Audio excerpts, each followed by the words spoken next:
it's larger than 3 per year. No, 100%. Especially if you include the IEDs in Iraq.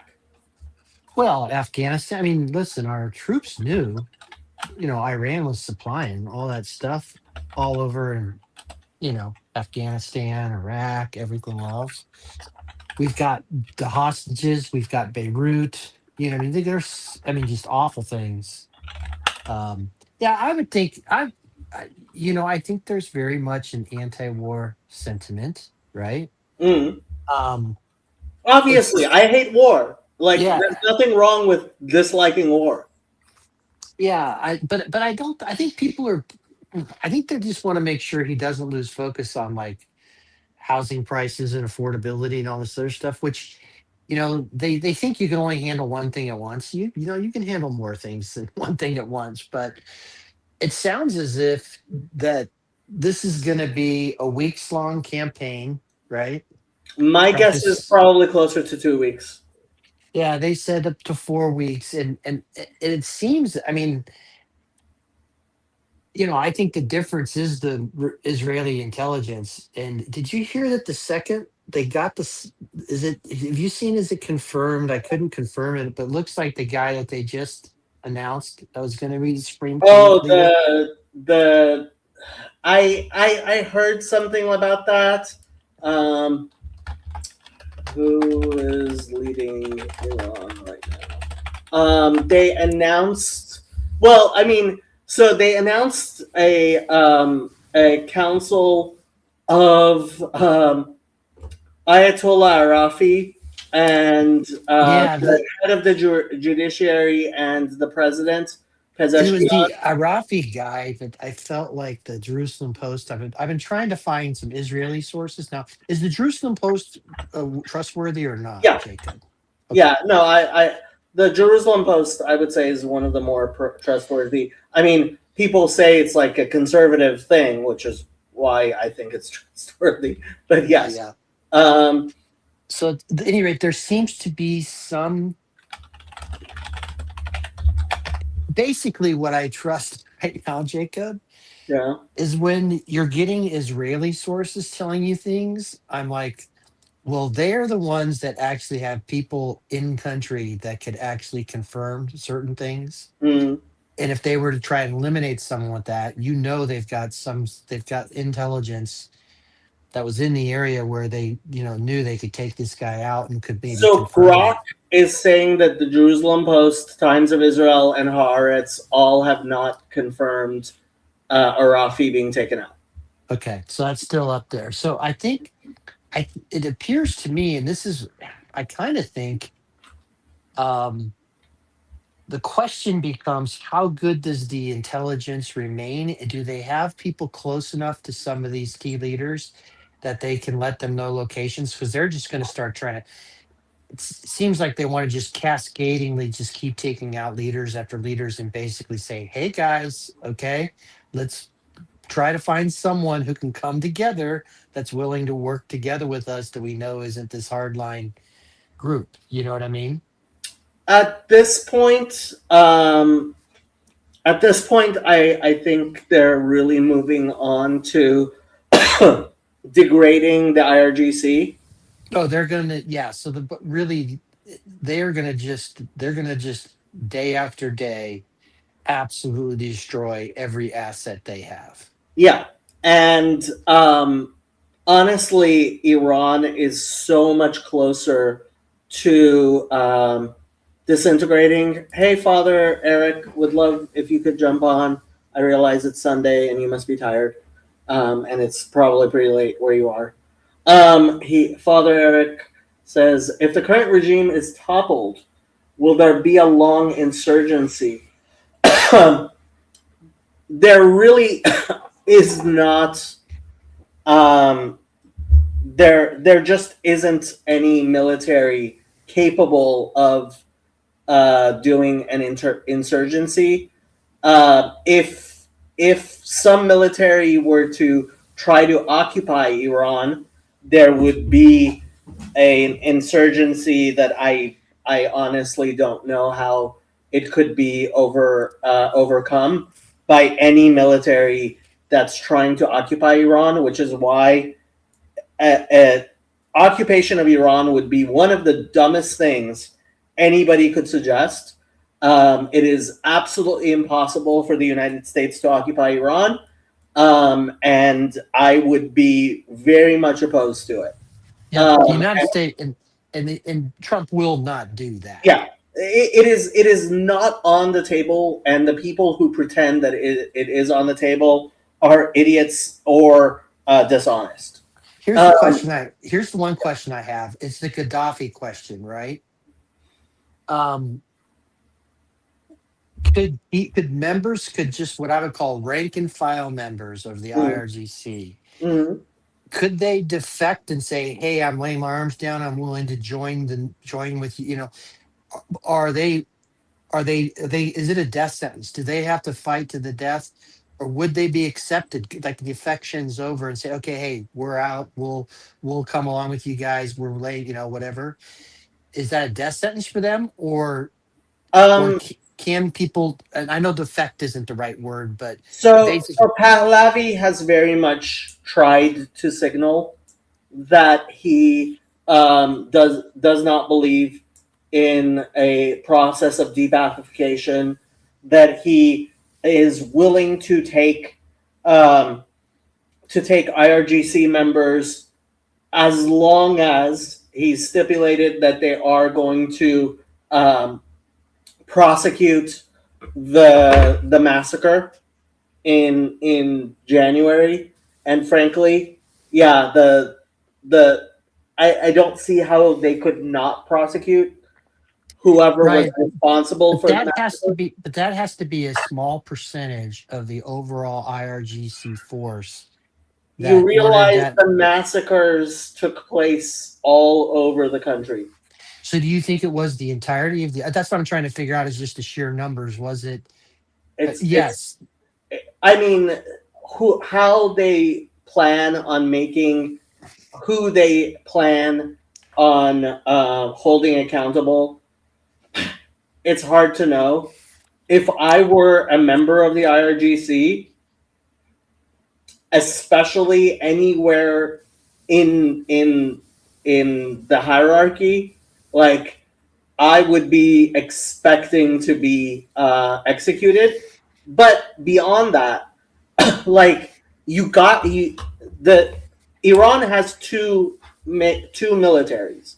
There's the army, and then the Artesh it's called, and then there's the IRGC, which is Sepah Pastara. You get to be in the Sepah by being a religious fanatic or being trusted for some reason by the people in the IRGC. So, the idea that IRGC members, you can hope that the Artesh will that the actual army, the conscript army, might defect. I don't see the IRGC defecting. I don't see the Basij, which is the militias. The militias are basically soccer hooligans.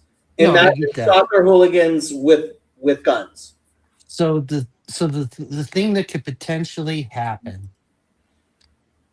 is if they diminish the IRGC, take away all their large capabilities, and continue to hit them.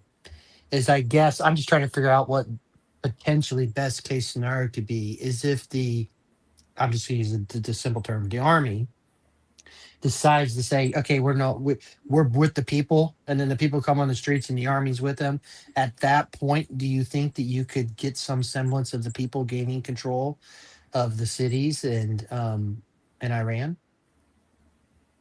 Honestly, my best case scenario is that somebody like Hassan Khomeini gets named Ayatollah, and the IRGC agrees to that because they think that it's a short-term solution that will keep them from being killed and the regime from falling.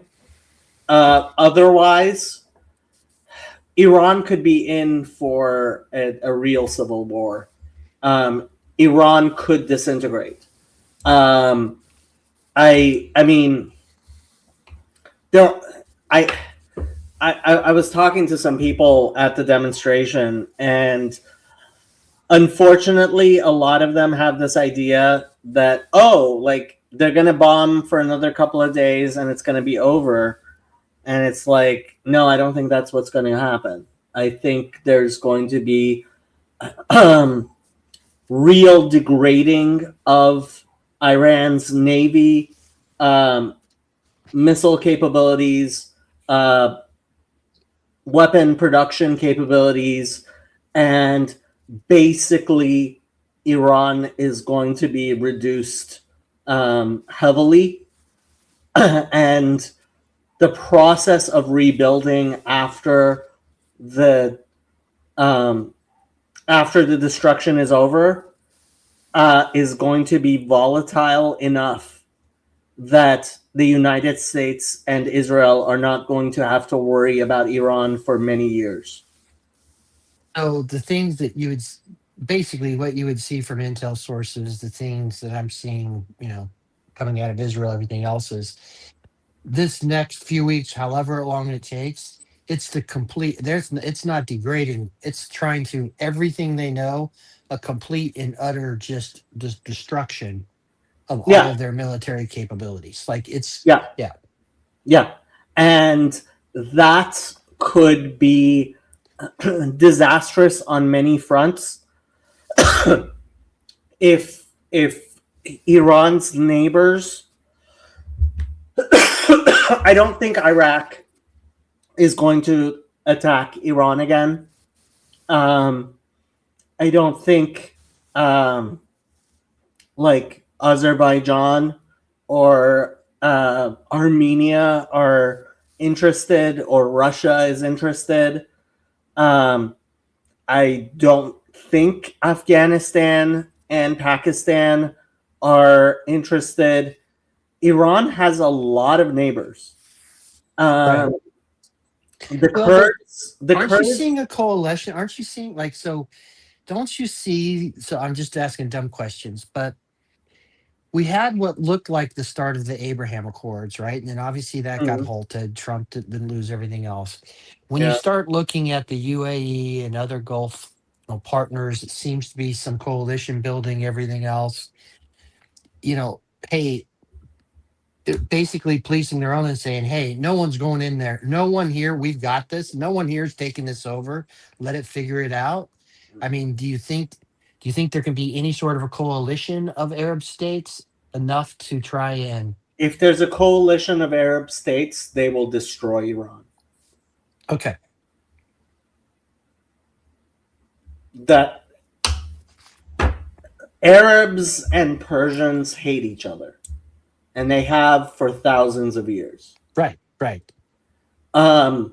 If anything, if the Arab states were able to cooperate, they would want to invade and take over Iran, at least some of the territory.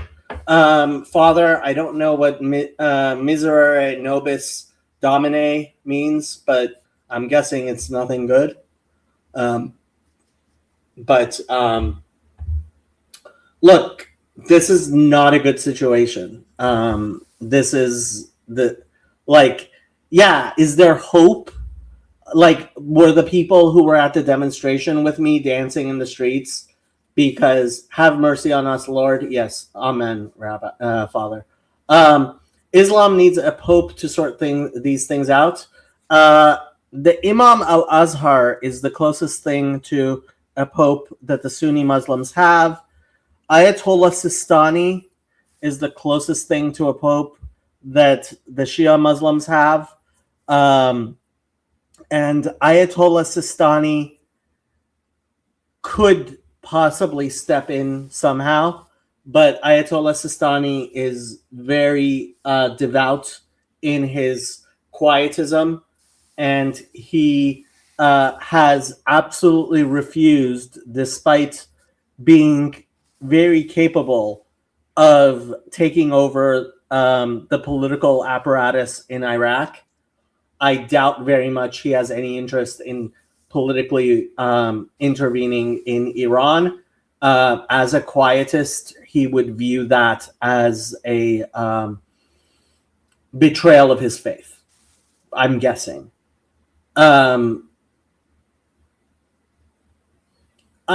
60% chance I have no effing clue what will happen in Iran over the next after the bombing is over. So here's the deal, which is, and listen, they have been trying to get nuclear capability. I don't know how close they are, all that other sort of stuff, but that's evident. So again, that gets back to beg the question. You being an Iranian, and you're also seeing, it appears, the people you told me to follow, there appear to people living in Iran who are very.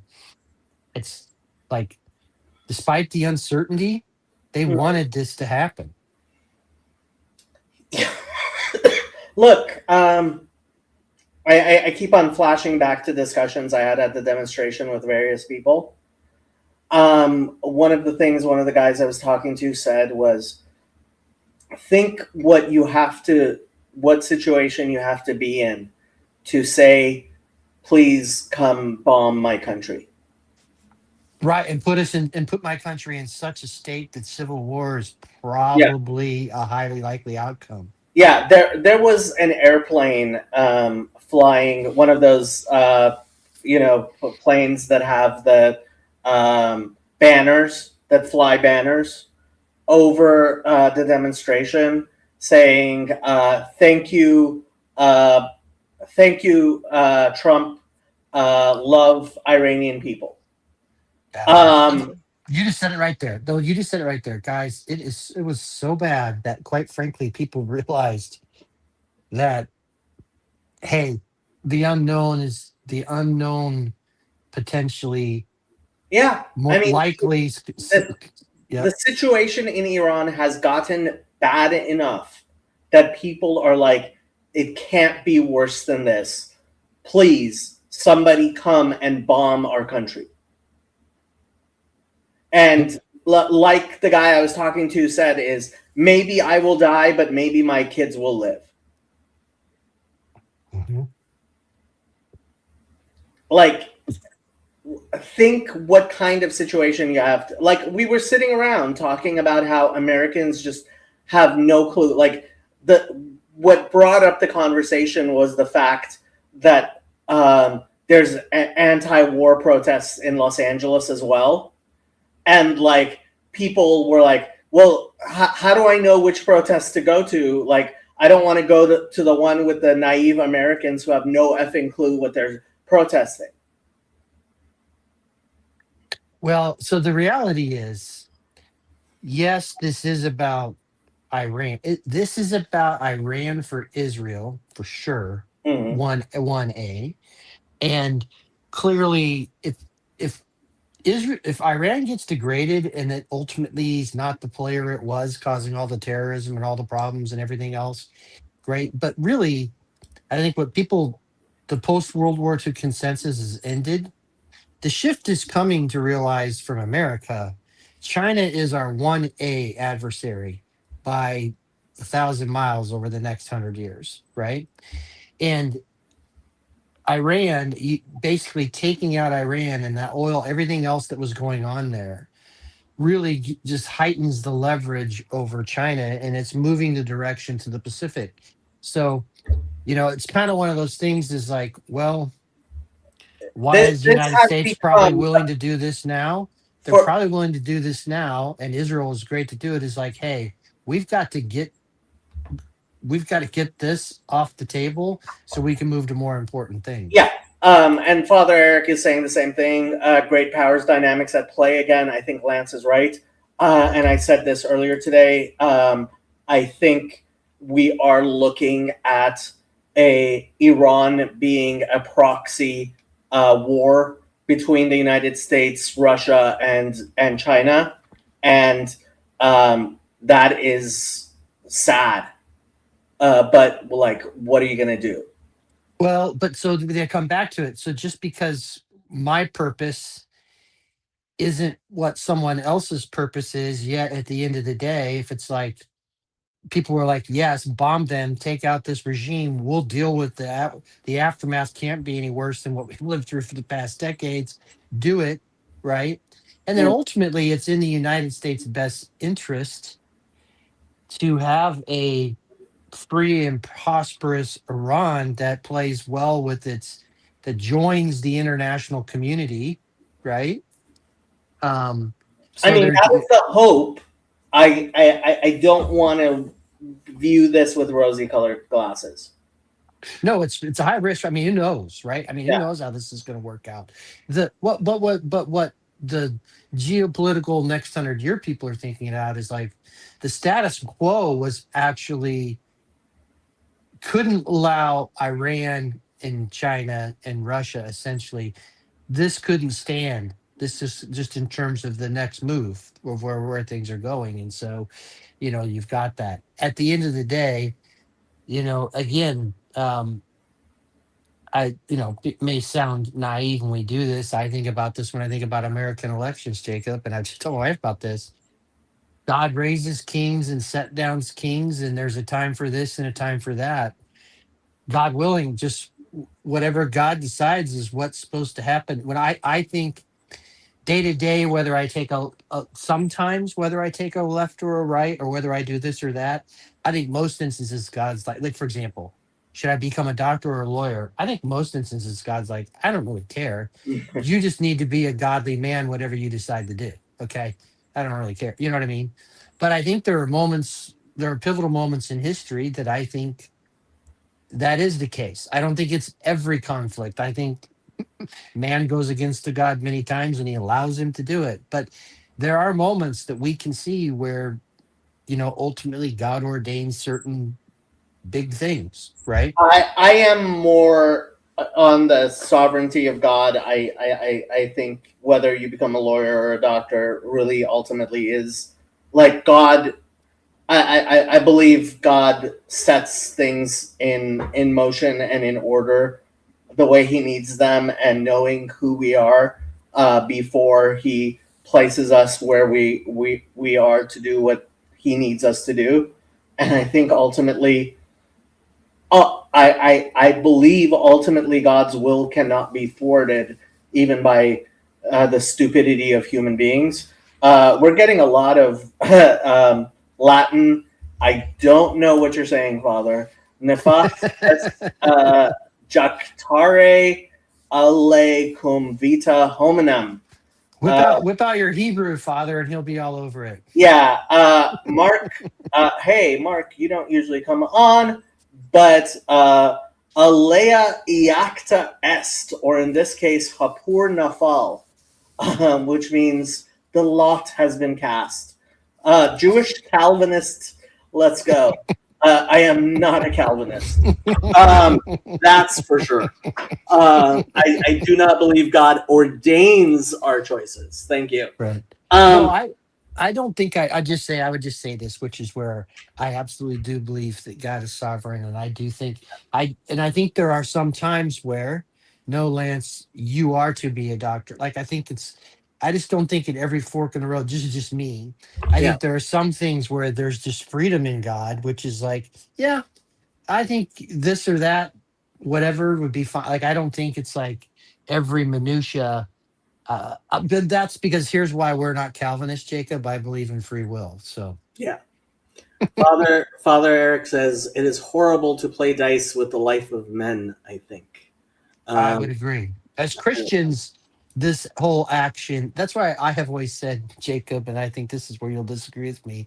I've kind of come down to the belief that, like, to be a truly Christian man, and I know there's the monarchist, everything else, like, I don't know how a truly Christian man could ever be president, because a president or a king has to do things with, like, start wars and kill people, which, I considered that way back when Joe Lieberman was running for vice president, and he was an Orthodox Jew. I sincerely was thinking, like, can an Orthodox Jew be vice president of the United States? And I'm not sure about that. I'm less of the opinion that you can't really have a serious Christian be president, but I don't know. I mean, Well, and even as Jew, like even listen, you guys are called to nonviolence. You guys are called, to some extent. I mean, this Yeah. this is the problem. This is the problem of the state of Israel. This is the problem. This is one of the reasons I am not a Zionist. I don't believe that you can have a Jewish state because, frankly, I don't think you can govern as a Jewish state. But yeah, I mean, we're going way off into theological territory, but like, I don't know if it was up to me whether to attack Iran or not. I would have chosen how I would have chosen, what I would have chosen, etc. What I can say is the relief that I felt when I realized that it looks like the Islamic regime is going to fall, the relief that I felt when I heard Khamenei died,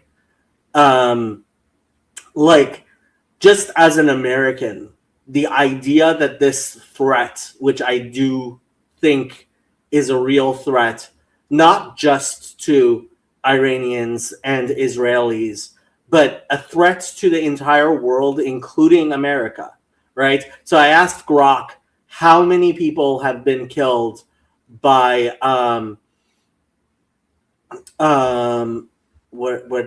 was my Grok? Americans killed since 1979. It said over 1,000 Americans have been killed by the Islamic Republic. And that includes like non-military civilians. That includes and that number's low because over 600 U.S. troops dying in Iraq because of Iranian-backed Shia militias. The number is low. Yeah. But to bring it back, to this, I think, makes me very nervous. It can go extremely bad a number of ways, but and again, that's why I talk to you. Is at the end of the day, what do the Iranian people want? That's my first question, right? What do the Iranian people want? And then secondly, it's not just you. I don't know the names, but I've been watching, and you've seen all the videos and everything else, both people living in Iran right now and people that are diaspora. They've all said, I didn't understand how emotional I'd be when I found out that he was dead and that this was happening and that many of the regime leaderships were going to be killed. Like there was a foundational cloud and something like you guys have all feeling this at a deep, deep level. Yeah. And Andre, there is no moral equivalence. There is no equivalence whatsoever between the two. The United States is a government that's, while obviously imperfect, is it is imperfect, but with the government of Iran, you are talking about willful evil, and you cannot in any way equate the two.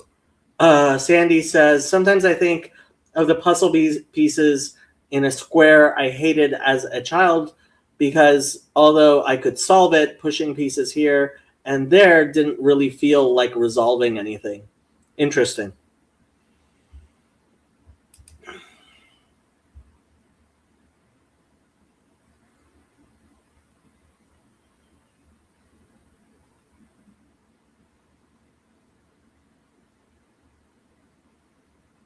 So bombing Ayatollah, whatever, good Khamenei. move or bad move? Yeah, good move or bad move by Israel and the U.S. So what I have from what I have gathered, what happened was that um, Iran had decided that since it was dawn on Saturday morning, that the danger of being attacked by Israel and the United States had passed, and they had decided to have two high-level meetings at two different places when they thought it was safe. One of those meetings apparently was in the Khamenei's compound, and Israel and the United States decided go.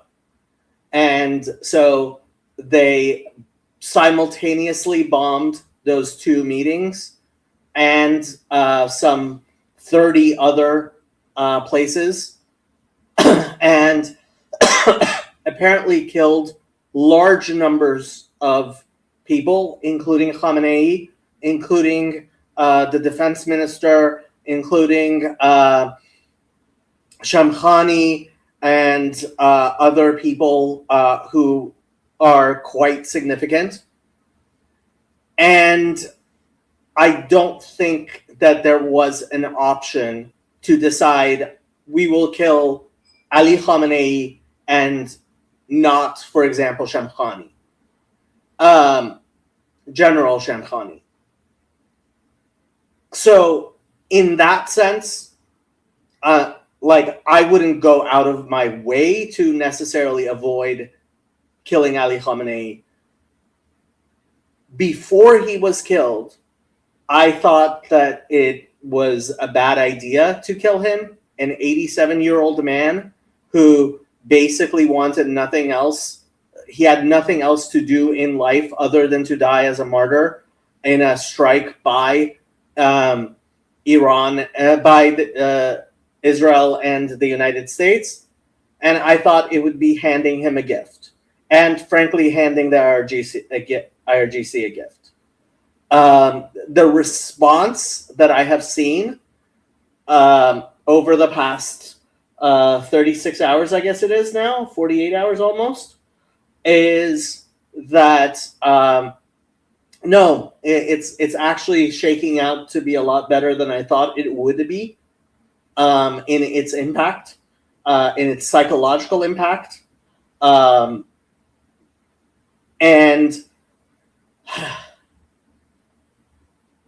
I don't really know. I mean, if I had been Trump, I probably would have said, let them cook for another month, because the situation was a situation of them cooking, right? The internet has been restricted for over a month now. Their economy is in shambles.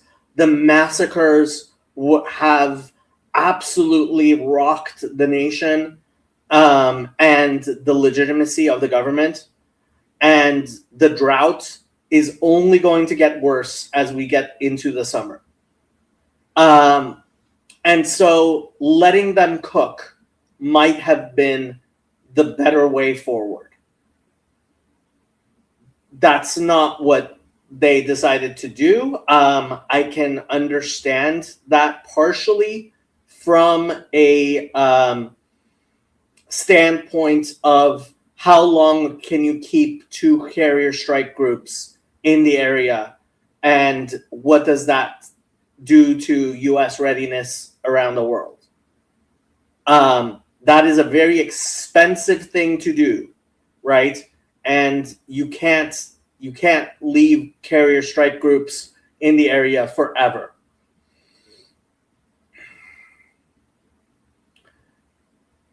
So the question really, I mean, at this point, where nobody asked me whether they should or should not attack Iran, is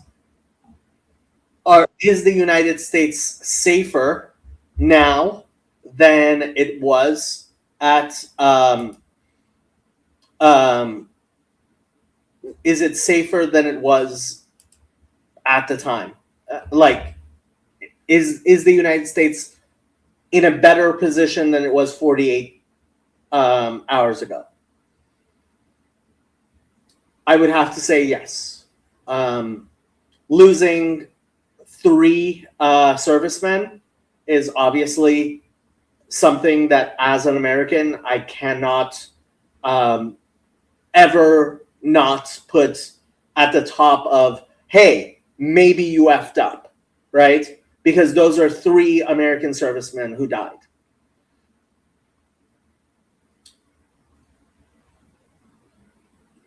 Iran's reaction has been to basically destroy its relationship with its neighbors in a way that is shocking to its neighbors.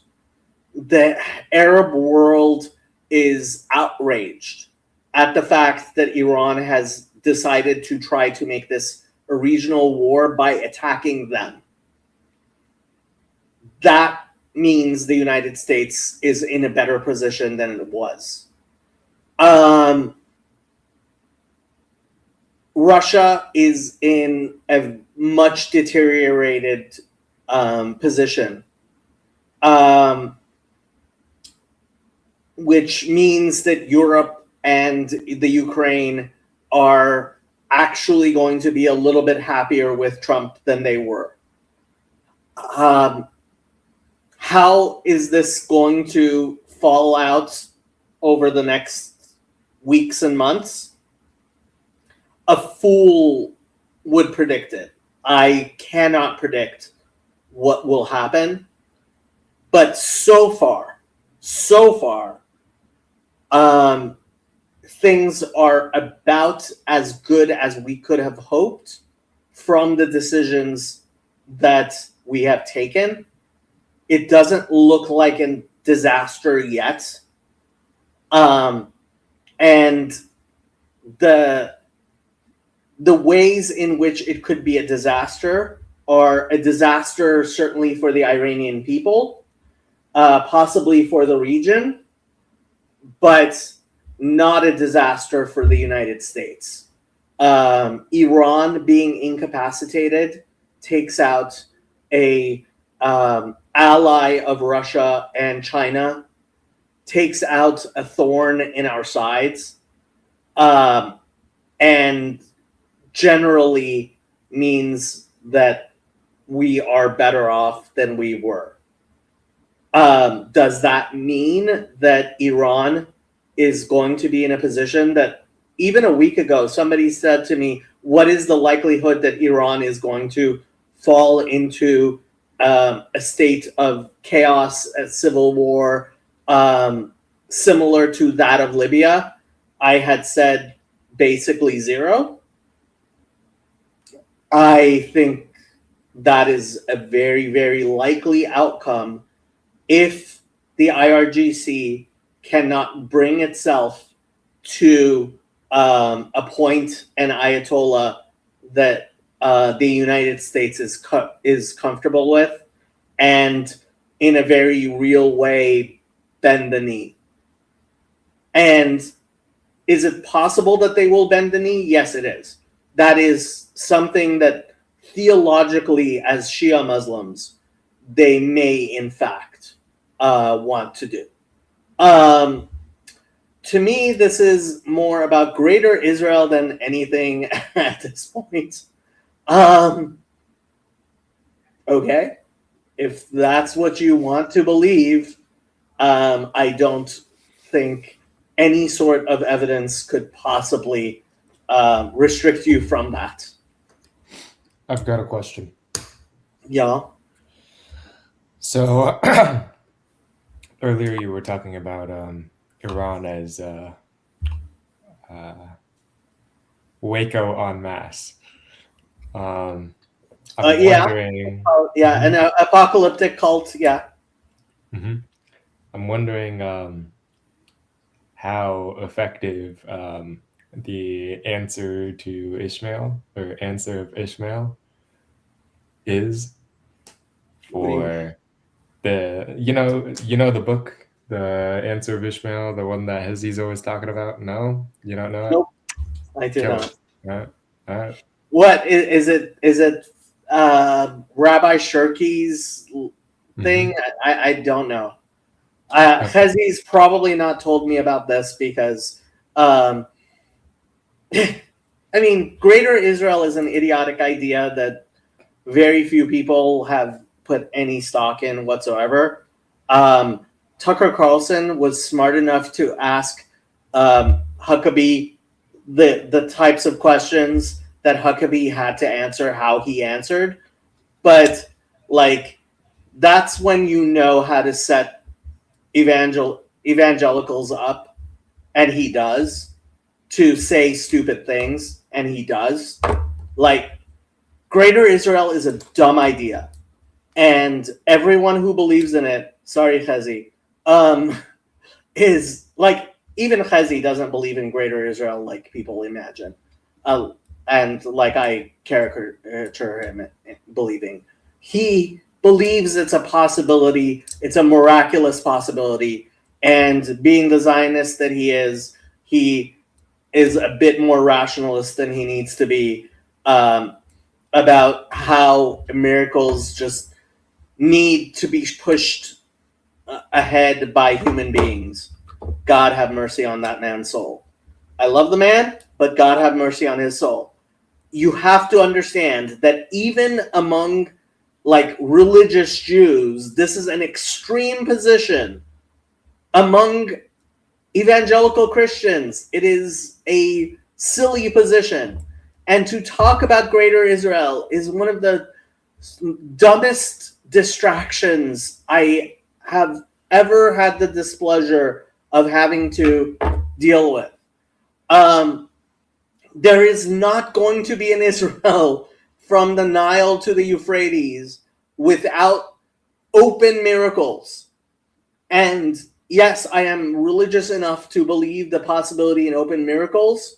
Like, yeah, maybe tomorrow a UFO is the shape of the third temple is going to land in Jerusalem, and all of the Christians and Muslims are going to realize they were wrong about everything they believed, and the entire world will recognize the Yanuka as the Mashiach, and there will be an Israel from the Euphrates to the Nile.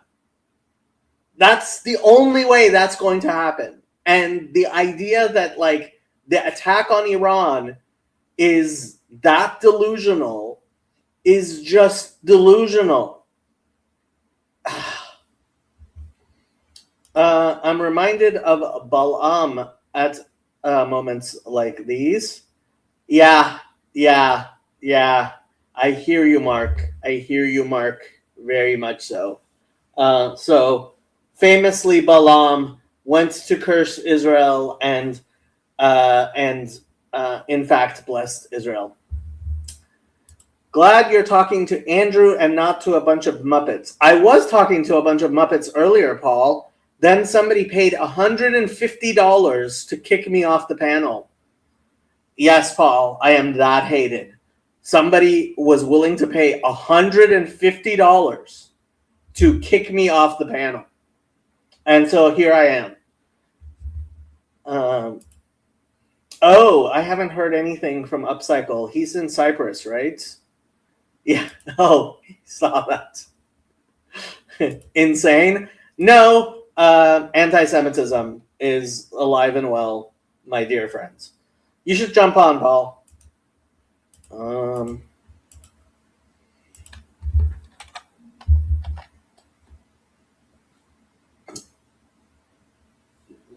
That's pretty cheap for your conscience, I guess. Yeah, I mean, yeah, that's funny, Father. I I agree with you. Like, yeah.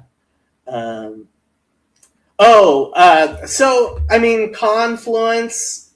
He has his panel. How he has his panel, and yeah, no, I thought you meant the person who paid was doing it because he couldn't stand my what you call it, me being his conscience, which I think is actually the reason why he paid that much. I could get some money to get him off my stream.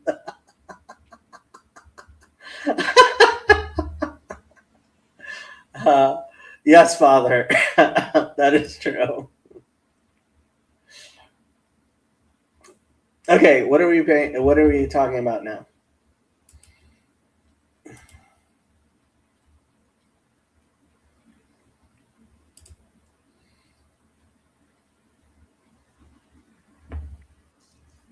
All right. Well, thanks for being my resource for all this, Jacob. My pleasure. Did I answer all your questions? Yeah. Yeah. I'll keep tuning into the live streams. Good to see you, Andrew. You too, Lance. Thanks guys for be coming safe on, out there. Lance. You're Mhm. always one of my favorites, especially when I'm wearing a Trump shirt. There were a lot of people like they were selling "Make Iran Great Again" caps at the demonstration. It was, yeah, the people who were at the demonstration were the biggest Trump fans you could get. They were also screaming baby. "Bibi," which is hilarious because "Bibi" in Farsi means queen. But yes, you were saying? I said, Miga, baby. Make Israel great again. Make Israel and Iran great again. Yeah, it was. Yeah. Make the world great again. Yeah. There we go. All right. Good night, fellas. Later.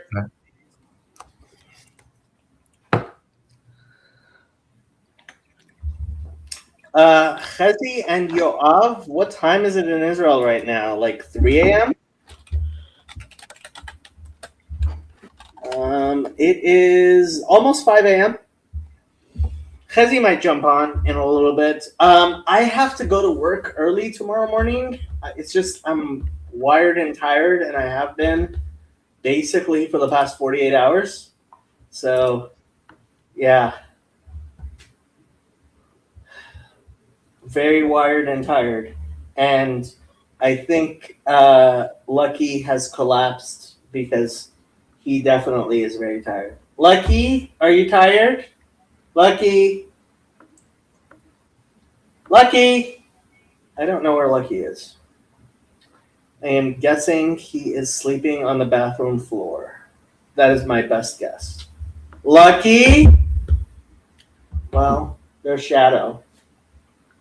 Shadow didn't come to the demonstration with me. Come here.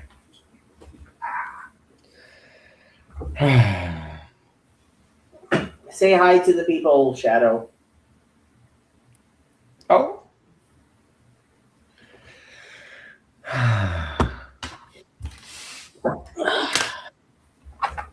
Let's see if her claws need clipped.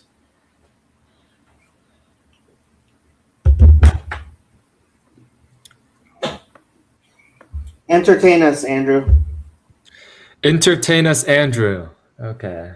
All right.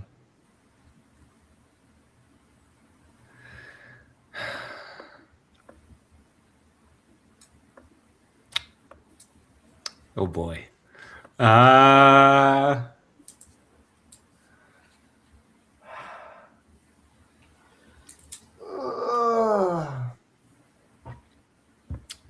done for. I'm washed up. I've got nothing. Father Eric, what do you think of Andrew becoming a subdeacon, which is the Eastern Orthodox, the Coptic equivalent of being an altar boy?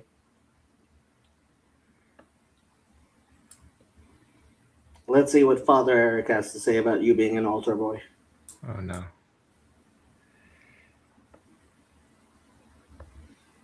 I'm guessing Father Eric says you should become an altar boy.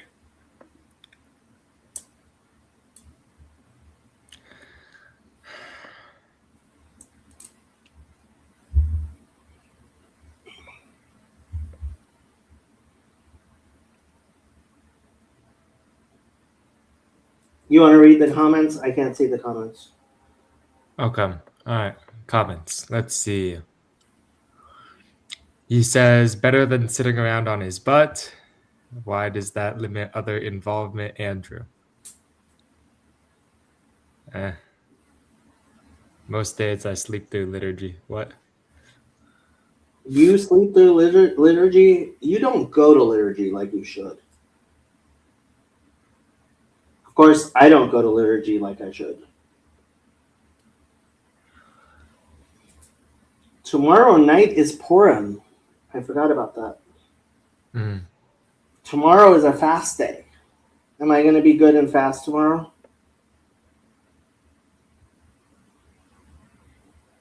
Don't look at me. I don't know. I am very doubtful that I'm going to be good and fast tomorrow.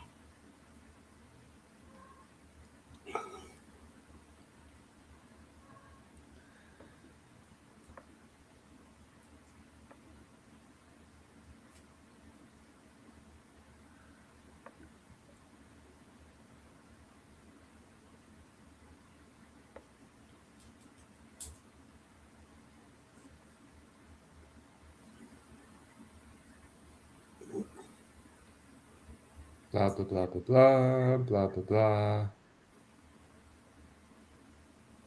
Huh. There you go, kitty. All right. A good kitty. Okay, let's see what people have been saying.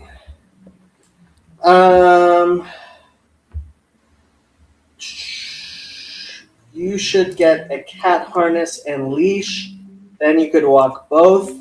Yeah, that's not going to happen, especially considering Lucky likes to wrestle with Shadow. Better than sitting on his butt, yeah. So why does that limit other involvement, Andrew? Yeah, Andrew. Andrew. It's a Sunday. It'd screw up my sleep schedule. Uh-huh. Do your subdeacons sing? They Yep. don't have to, but they might as well. They I'm pretty sure they do.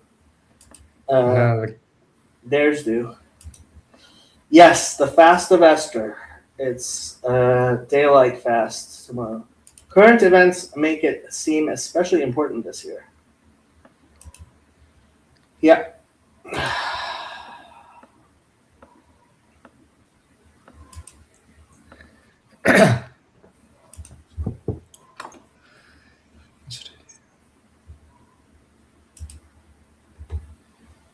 I'm going back to Minesweeper. mhm.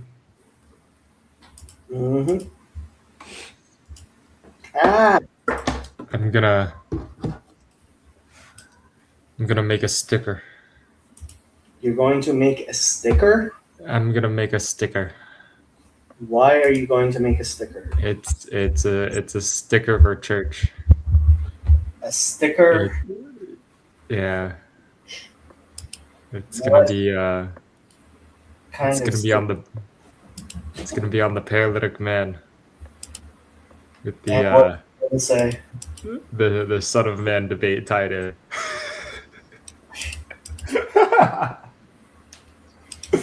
It'll be great, man. I'll make a sticker. It will be so great. It'll be so great. So very great. Mm-hmm.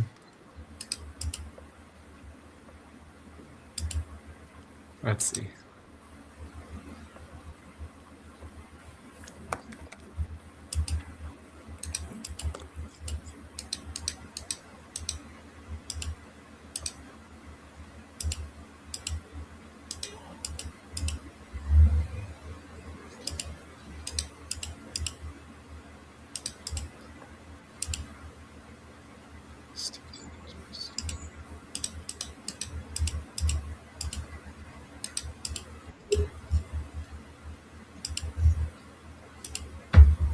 Yoav!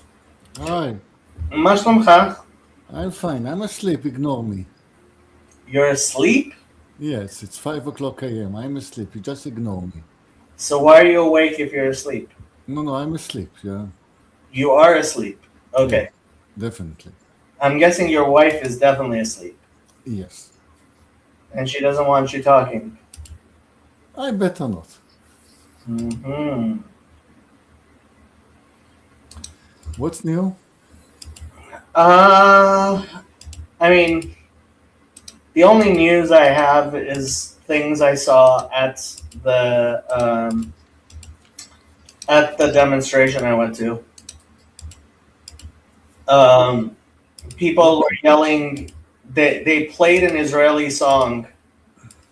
What's the name of that song that goes? Why, why? Mistafi, Tel Aviv, you know, the song. Yeah, I don't know. I don't know if it is Tel Aviv. I don't know. Tel Aviv. I don't know if it Olsen. is. Hello, sir. Oh, Do I know you?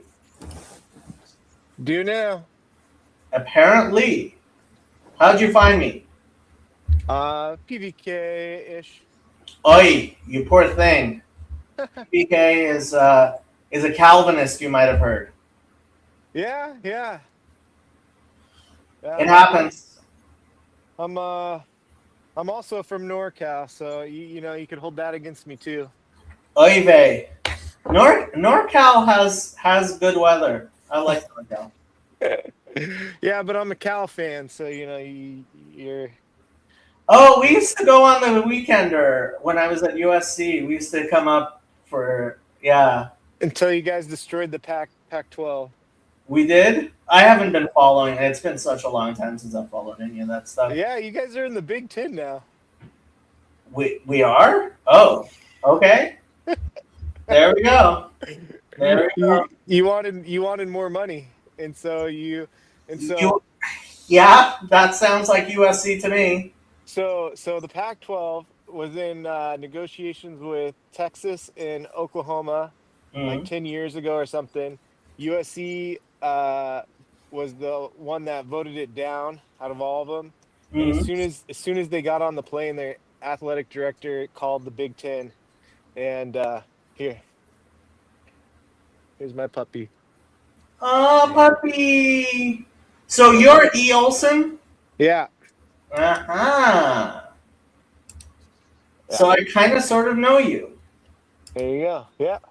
Yeah. Hi, Puppy. Okay. So there's the puppy. Puppy, how old is he? He's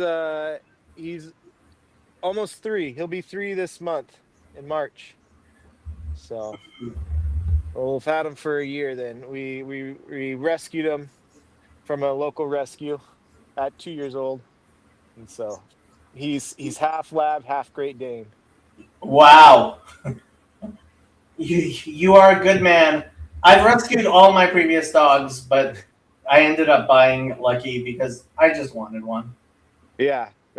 Well, and yeah, that breed you kind of got to buy. You don't find those ones very often at rescues. Yeah. So is Yoav still there, or is he off? Yoav is sleeping, kind of, but he's Oh, okay. also kind of here. Are you in a shelter? No, you're not in a shelter. No, I'm in my basement. I fold laundry. No, I meant Yoav. Oh, I can't tell if those are shelter windows he's in. No, that's my usual room. I always broadcast just from this room. Aha. all I see is a circle for him. I don't see the thing. Oh, you're not seeing his camera's on. Yeah, my StreamYard, because I go through the StreamYard app, because if I go through the web browser, it does a weird pinging noise. I didn't realize StreamYard had an app. Yeah, it's only for, if you're hosting, it doesn't work. It's only for joining a stream. Really? I had never heard of this. Yeah. Interesting. Okay. So, Yoav, you're doing all right?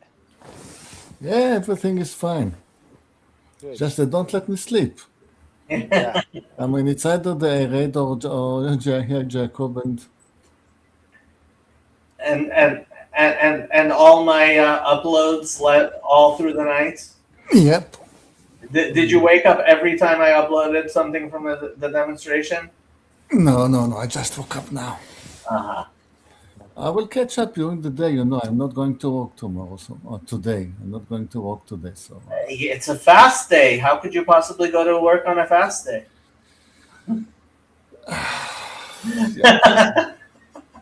No, usually it's a working day. Yeah, I guess I would have guessed so. Yeah. Yeah, people just don't have lunch. Yeah. So Adam says, I was here a few weeks ago in a live stream, and I remember you don't believe in atheists. This is true. Yeah. Why? I am friends with Nick. He showed me your channel.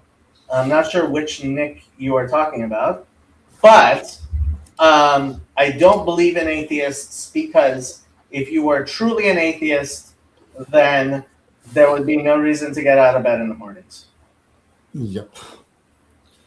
And if you want more details on this, you can go and listen to Jordan Jordan Peterson's early speeches and talks with people like, what was the name of that woman who was like the atheist psycho, like, what's her name? Camille Medics Paglia. lady?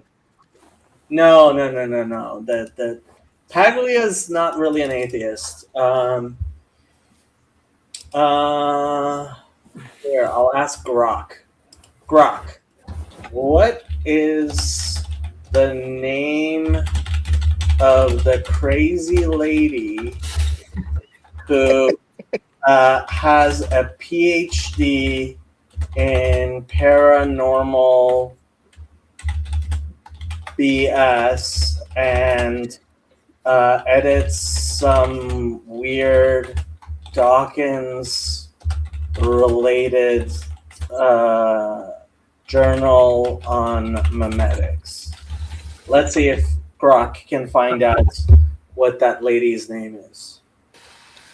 I mean, The just tell person him to you're watch. referring to is Susan Blackmore. She holds a PhD in parapsychology. It came up with the answer? Yeah. Her thesis on extrasensory perception as a cognitive process was from University of Surrey. The crazy lady phrasing might stem from her early deep dive into what many skeptics dismiss as paranormal BS. Yeah, that's what I called it. She was once a believer in psychic phenomena and even did experiments supporting it before changing her views based on evidence. Yeah, whatever. Anyway, so Susan Blackmore and Jordan Peterson had a discussion, which I highly, highly recommend anybody who believes in memetics or atheism listen to. She's a character. She's definitely a character. So, also, did you want to speak with me about any particular subject? Well, I was just, I've been praying for you and Hezi, and Mark and Upcycle, and basically all the people I know over there through the community, and was hoping you were doing well. So yeah, I mean, other than not getting a lot of sleep, how are you doing? Not getting us so much sleep is mainly my modus operandi, but we're doing fine. No work. Mark, So, Mark is in the region. Where is Mark? Mark Fishbein? He's into Mark in. There's a Mark in. Oh, Georgia. Tbilisi. Yeah. Yeah, there is a guy, Mark, in Tbilisi. so this is not the region. I was wondering about you mentioning him. It's not the region. Yeah, I know. But all of it's kind of, there's a lot of interrelations there, and if Well, it's Azerbaijan gets involved or Armenia gets involved, then Yeah, Georgia but- gget involved, and then everybody gets At involved. the moment, Marx is one of the few countries that the Iranians have not bombed yet. Yeah, I've seen that. That's crazy. Oh, and what's his name? Why am I not the anadromist? Burn Powers. He's also in Georgia. Hmm. Yeah, we got a lot of Georgia people. This is the country Georgia, by the way, in case Yeah. anyone was less than clear about that. Not Atlanta. Yeah. Yeah, I have a question to Father Big Mac. Is the Mark Lefebvre any blood relations of any Bishop Lefebvre? I have asked this many, many times. Ah. Mark claims definitely not. I find it very, very unlikely that there isn't some sort of relationship between Bishop Marceau Lefebvre and Mark Lefebvre, just in terms of family names and stuff. But Mark is adamant that there's no relationship whatsoever. Yeah, I mean, I can believe it. There is absolutely no relations between Yoav Bresler and Shikma Bresler. Okay. Bresler, what is Bresler from? Lodz, Poland. Huh. So your family were Hasidim? Oh yeah, Gerer Rebbe Hasidim. Oh wow! Have you gone to meet the Ger Rebbe? My father was a rebel. Your father was a Rebbe. Rebel. Rebel. Okay. So the Ger Rebbe would love to talk to you. Maybe. The I Ger. mean, you can always hop on the Bible study on Thursdays. No, we will treat it with much respect. I have some doubts that the Ger Rebbe is going to join our Bible studies. So one is his students. That's more of a possibility. That is a tiny bit of a possibility. So my favorite story of the Ger Rebbe, other than the fact that he absolutely forbade anybody from spending more than $600, and I guess that was 2,000 shekel back then, on a spodek. So Ger, they all have fake fur spodeks because the Rebbe doesn't allow people to buy real fur spodeks. And he apparently one time somebody was talking in synagogue and he walked up and slapped him. So nobody talks in the Ger synagogue anymore. Fine. Intense. That was not probably the same Rebbe as it was in my grandfather's time. Probably not your grandfather's time, no. So I swear by that one, the old one. Where was your grandfather a rebel? Okay, that's an interesting story. 1924, the old Gerer Rebbe gets a phone call from God, and they're living in Lodz, and thereabout, towns thereabout. And God said to him, either you all go to Israel now, or I kill you all. Whoa. So they send the boys, they send the men to Israel to find housing, to find jobs, learn the language, something. And by 1936, they're all in Israel, women and children and all. And 1937, the gates close. So I don't mind. The Gerer Rebbe can slap anyone he wants.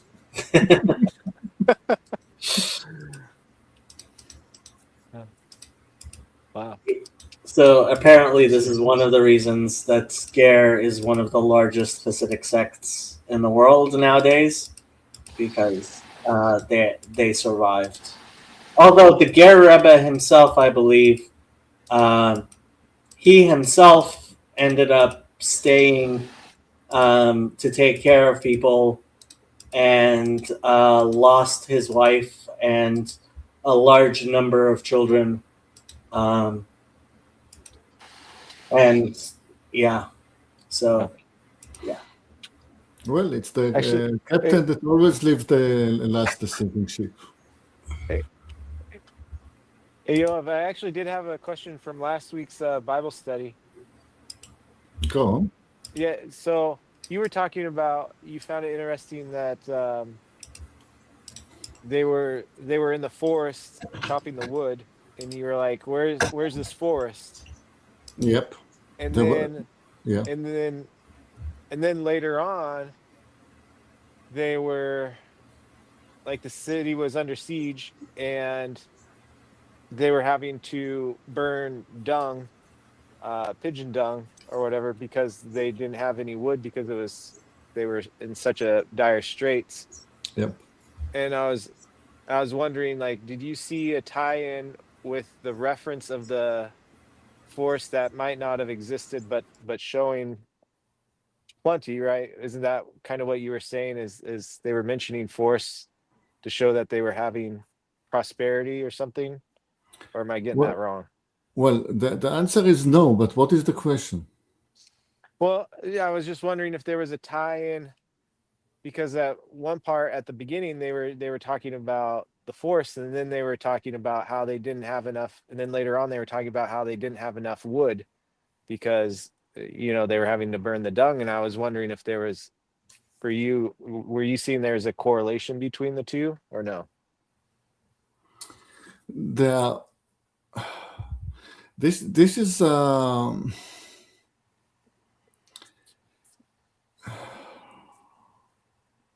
this is Yosef's game. I don't do correlations, Oh, okay. but just to straighten up the story for anybody who doesn't remember it, first lines of the chapter, they're not in Samaria, they're somewhere else. And they need some wood to build a house. And Elijah the prophet is with his students. So his students want to build a house. So they go all the way down, because it's always down, to the Jordan River, and they cut trees by the Jordan River. And then they have to carry all the trees up to build the house. Mhm. When other evidence from other chapter means, and also historical evidence, that there used to be a lot of wood to chop around nearby. So that was a question. And then the story with the pigeon dung was a different time, different city. Okay. And anyway, it was in the city. You don't have too many trees. And anyway, there, Elisha is not with his students. He's sitting with the elders. He's conferring with the elders, and the students are luckily not there.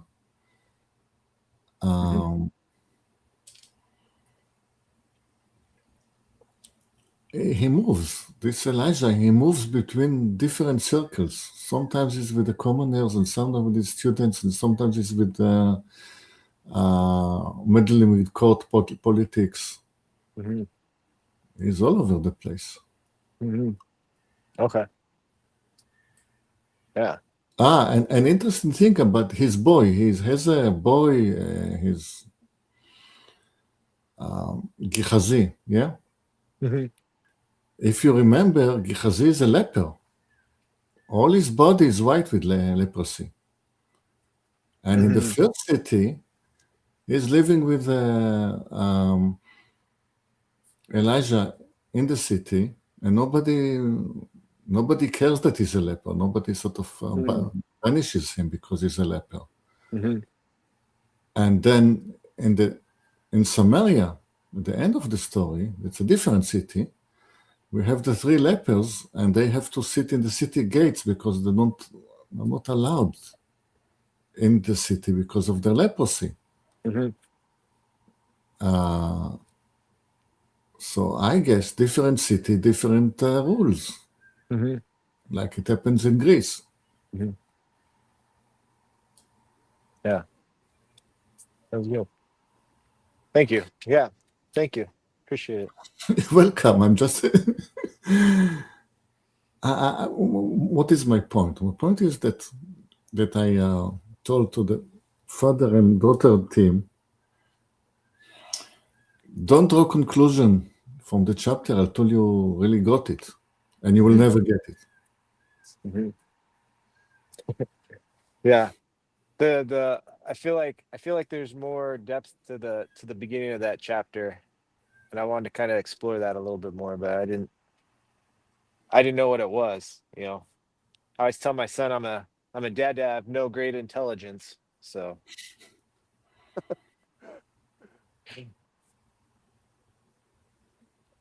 I didn't. So I just, yeah, I wanted to get more on that because they kind of got sidetracked, and I was like, Yoav was talking about the trees, and I wanted to hear more about the trees.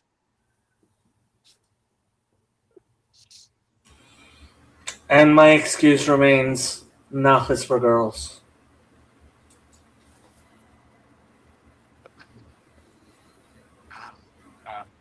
So, all right. Well, I was just hopping on real quick to see how people were doing, but I gotta get going to bed. So thanks Thanks you. for jumping on. It's great to actually talk to you. Yep. And there's the dog. He's going to sleep too. Good night, puppy. Good night. See you guys later.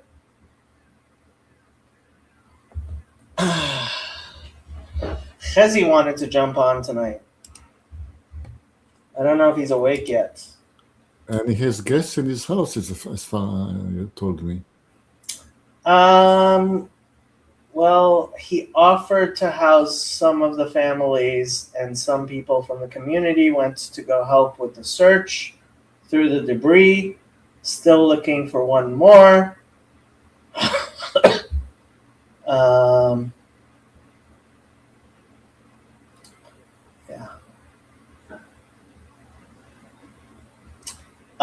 He says, if you are streaming like 10, 11, 12 Israel time, maybe I'll still be up.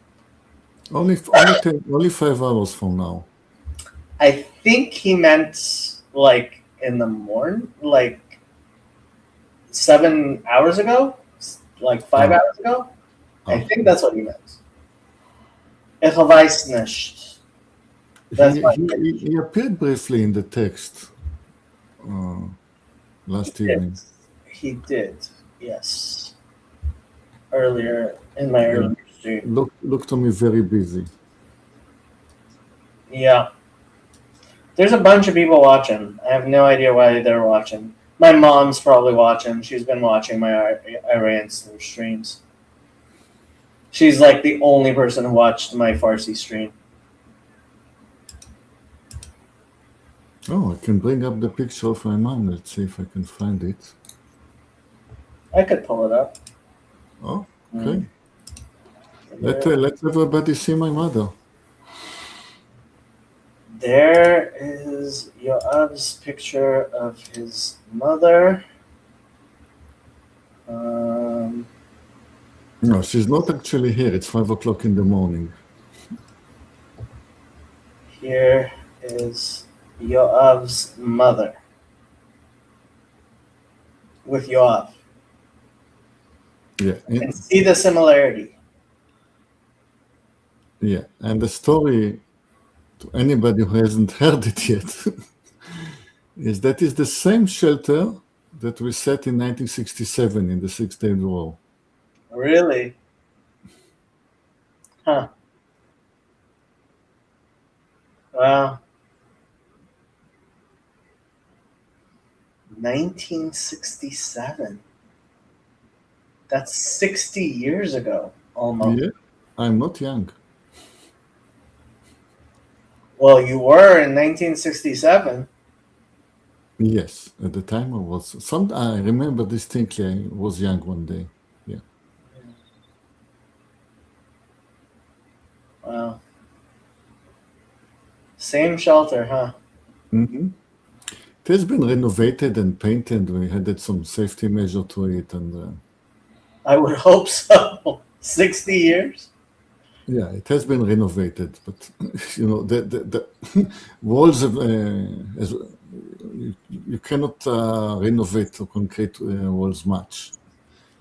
So it's basically changing the doors and painting. So there's Yoav's mother, and Dawn says hello, Jacob's mom.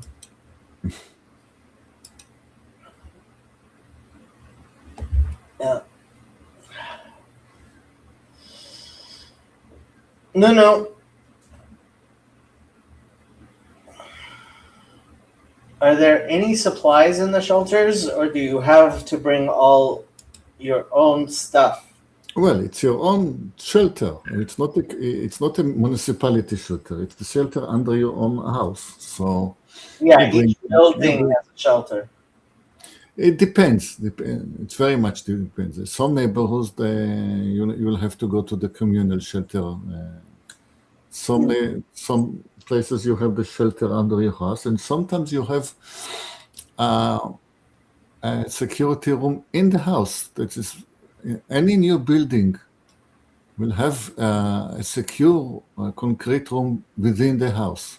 Yeah, That's one- Desi's house has. That's where he comes on stream from the secure room in his house. So obviously you store a lot of water, just in case. In Jerusalem, almost every miklat in the religious area has a Sefer Torah, and that's where people have their mincha minions.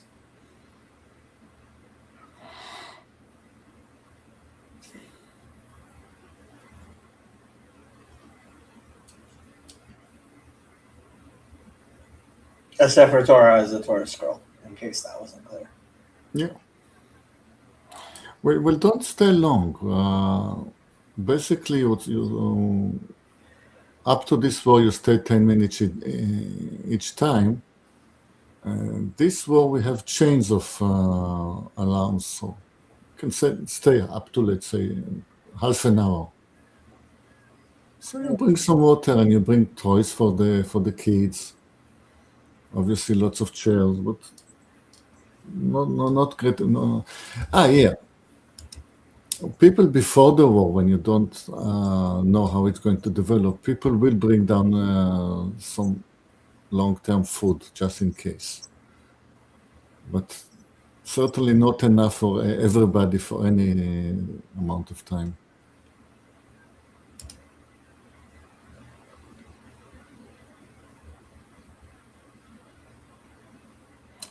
What we didn't have in 67, we have Wi-Fi in the shelter. This is quite an operation to arrange for Wi-Fi in a concrete shelter, reinforced concrete shelter. Because normally don't get any reception.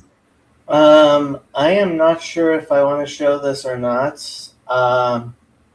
This is sensitive content. People may decide that they want to look away, but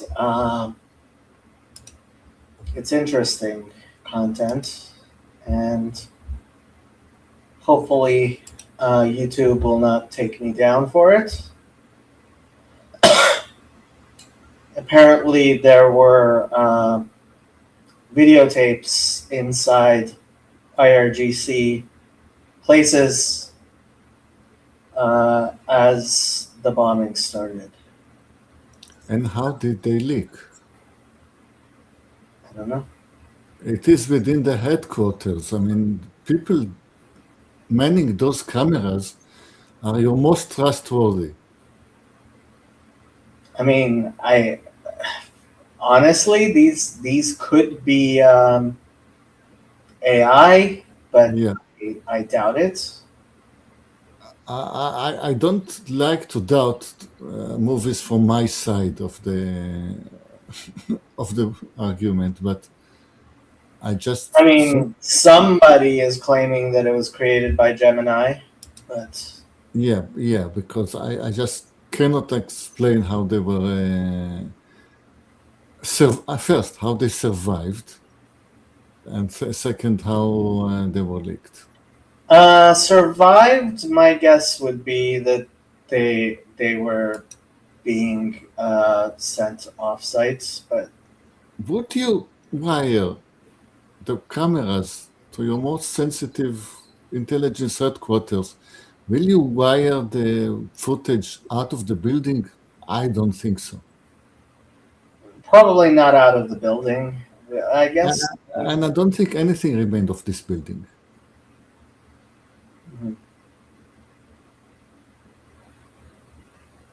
Anyway, not something recoverable, not functioning electrical equipment. Yeah. Yeah. And the people manning it were your most trustworthy. The people that in charge of the who will guard the guards? Posted by Kuwaiti user QBQ100. Oh, sounds trustworthy. The video has garnered 2.5 million views and 12,000 likes within hours. Is it real? I have it.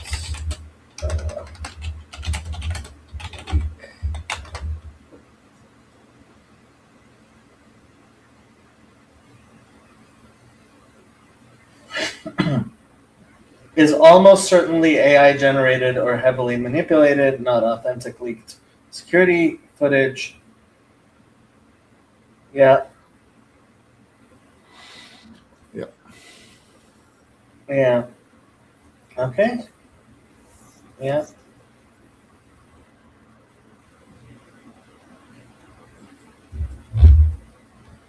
So there you go. It's probably fake.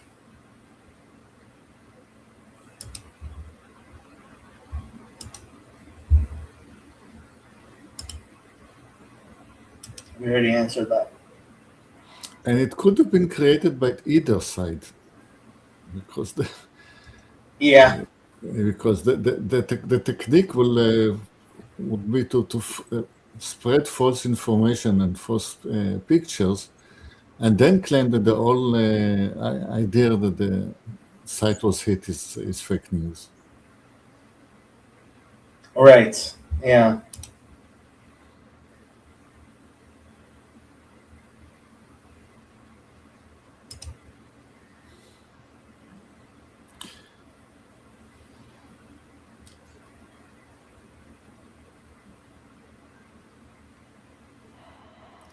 I have the same problem because when I'm trying to ponder the activities of my intelligence services on the 6th and 7th of October, lots of details are leaking constantly.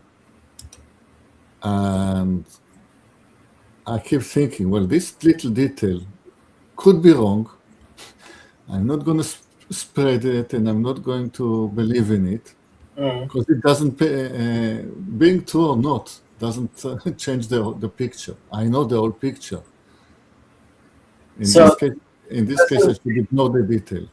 This is Israel War Room, which is not actually affiliated with Israel itself. And it's claiming that these are the Iron Beam intercepts rockets fired by Hezbollah. So laser intercepting rockets, I guess. I don't believe in it. I think it's against drones, not against rockets.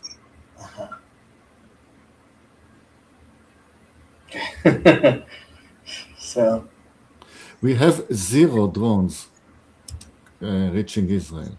0, compared to quite a number previously. I mean, there was one drone that managed to get to Eilat just at the tip of the country, and sort of wander in Eilat for a few minutes and then got shot down. Absolute, somehow, in this war, I mean, Iron Beam or no Iron Beam, somehow the number is reduced to 0.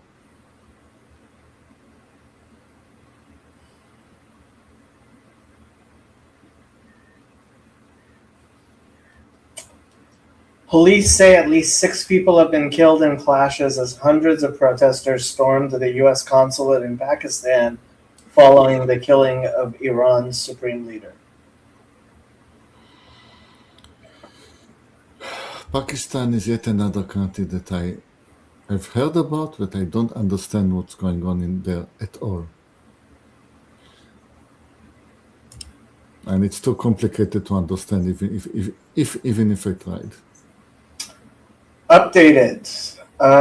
So this is from the Associated Press. Violent clashes between protesters and security forces in Pakistan's southern port city of Karachi and in the country's north left at least 22 people dead and more than 120 others injured as demonstrators supportive of the Iranian government attempted to storm a U.S. consulate on Sunday.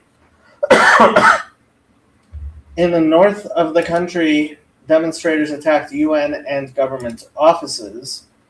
The violence came after the United States and Israel attacked Iran, killing its supreme leader. Police and officials at a hospital in Karachi said that at least 50 people were also wounded in the clashes, and some of them were in critical condition.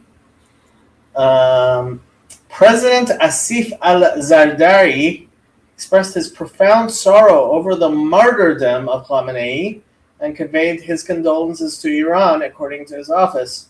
He said, Pakistan stands with the Iranian nation in this moment of grief and shares in their loss. Does it really? Sumaya Syed Tariq, a police surgeon at the city's main government hospital, confirmed 6 bodies and multiple injured people were brought to the facility. However, she said the death toll rose to 10 after 4 critically wounded people died. In addition, 12 people were killed and over 80 wounded in clashes with police in the northern Gilgit-Baltistan region when thousands of protesters angered by U.S. and Israeli strikes on Iran attacked the offices of the UN Military Observer Group and the UN Development Program, local police official Asghar Ali said. I don't have any understanding of what's going on in that country. Pakistan has large numbers of Shia Muslims.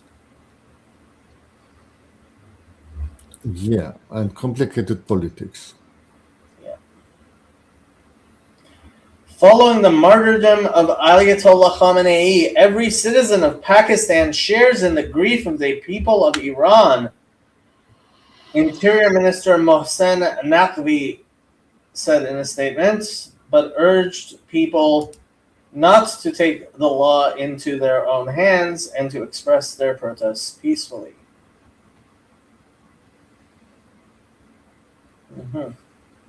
Well, if I just play it simply, which is not the correct way, if Modi was in Israel just a week ago, then Pakistan would be against Israel.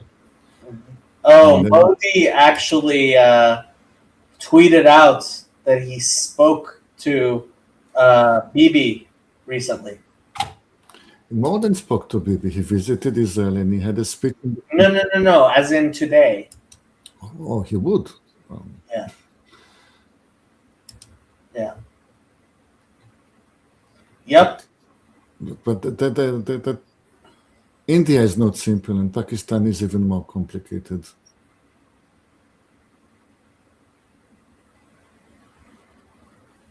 Yep.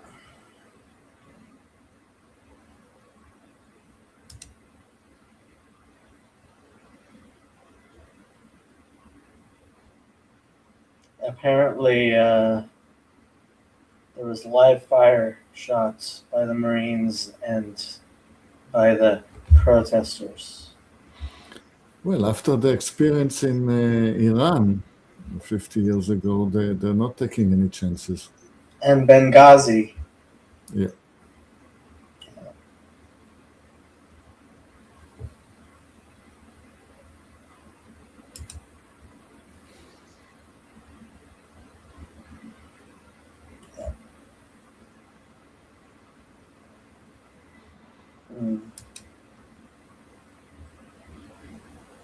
I'll be back with you in a moment.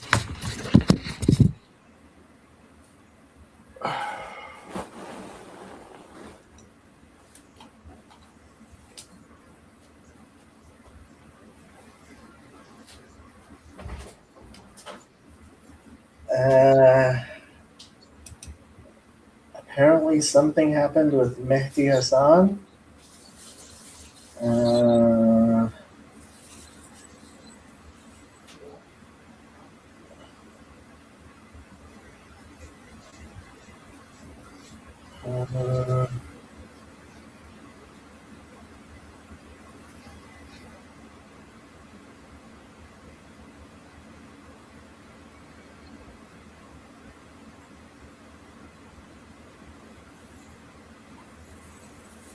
Oh, I guess people are saying that he's lost an employer.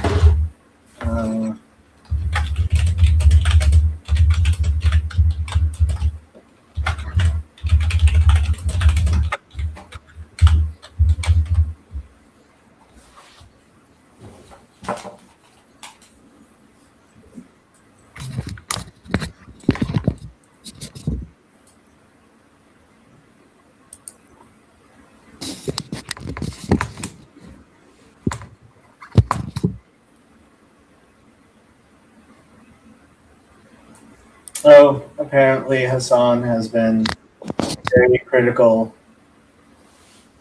of the attacks. What else is new?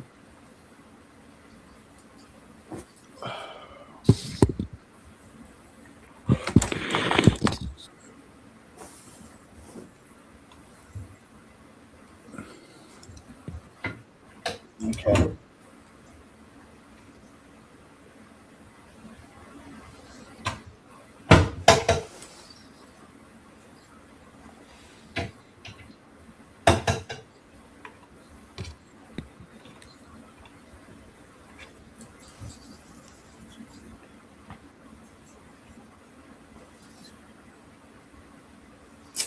Israel launches strikes on Beirut Now, 2 hours ago.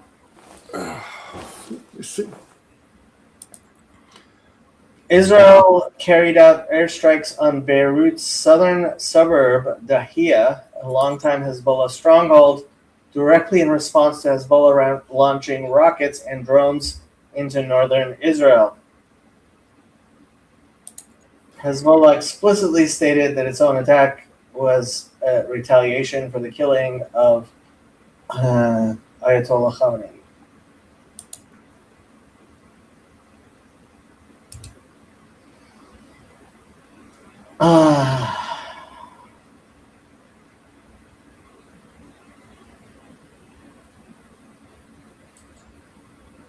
Yep, something happened there.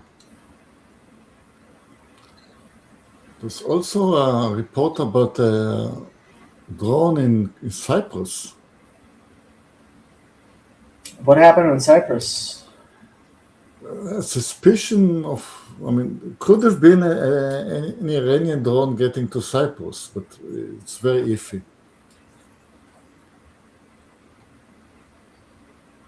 Grok. Let's see what Grok has to say. What has happened?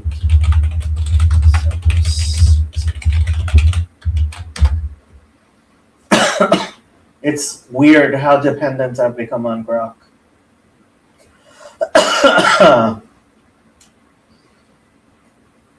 The most significant recent development in Cyprus as of early March 2026 is a suspected drone strike on the British RAF military base, located in the sovereign base areas on the island.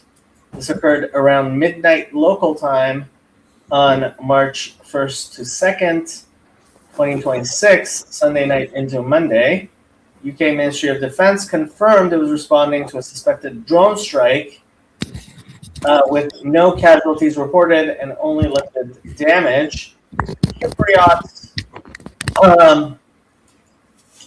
government sources described it as involving an unmanned drone causing limited damage. disappears linked to the ongoing escalation in the Middle East.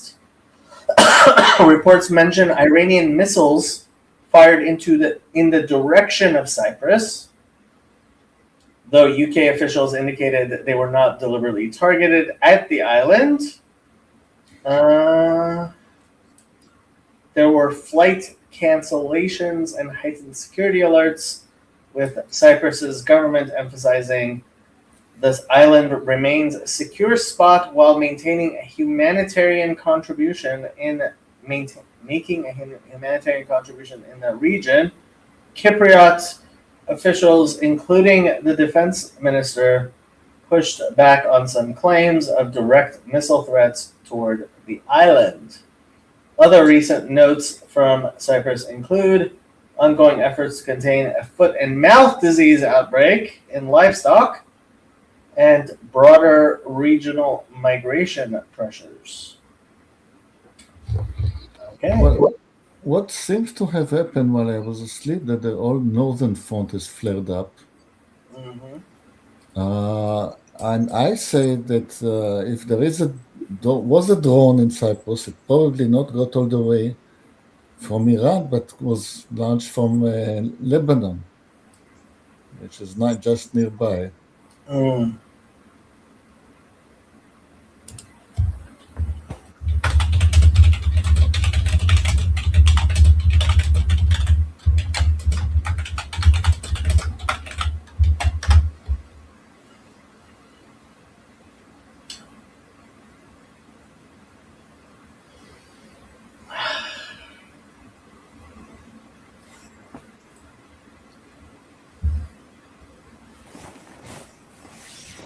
A minority of early reports and social media speculation suggested it might have come from Lebanon via Hezbollah, given the shorter distance.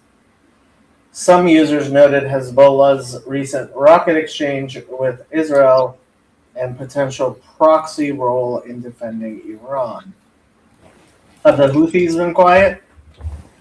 Not in the sense, I mean, they were speaking, not very malicious declarations, but I haven't heard of any action. They have been vocal and threatening. Okay, they can threaten all they like. I mean, we could listen to what Vaisi has to say. Morad Vaisi. He's one of my favorites. Back. Okay. Morad Vaisi. When was his latest? He streamed 3 hours ago.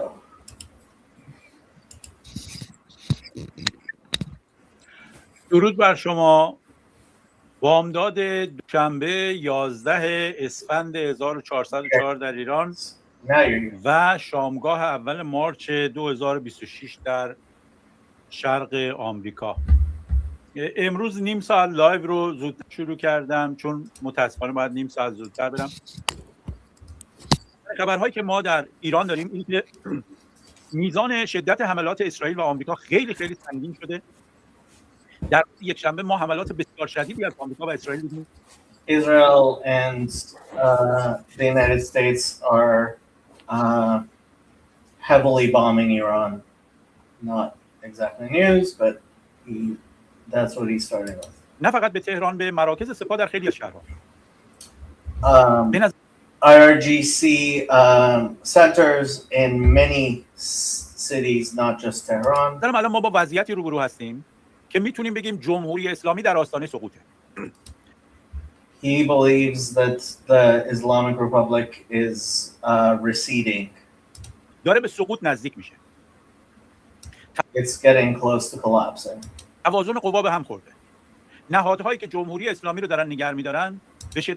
Obviously he's a monarchist and I haven't found him to be incredibly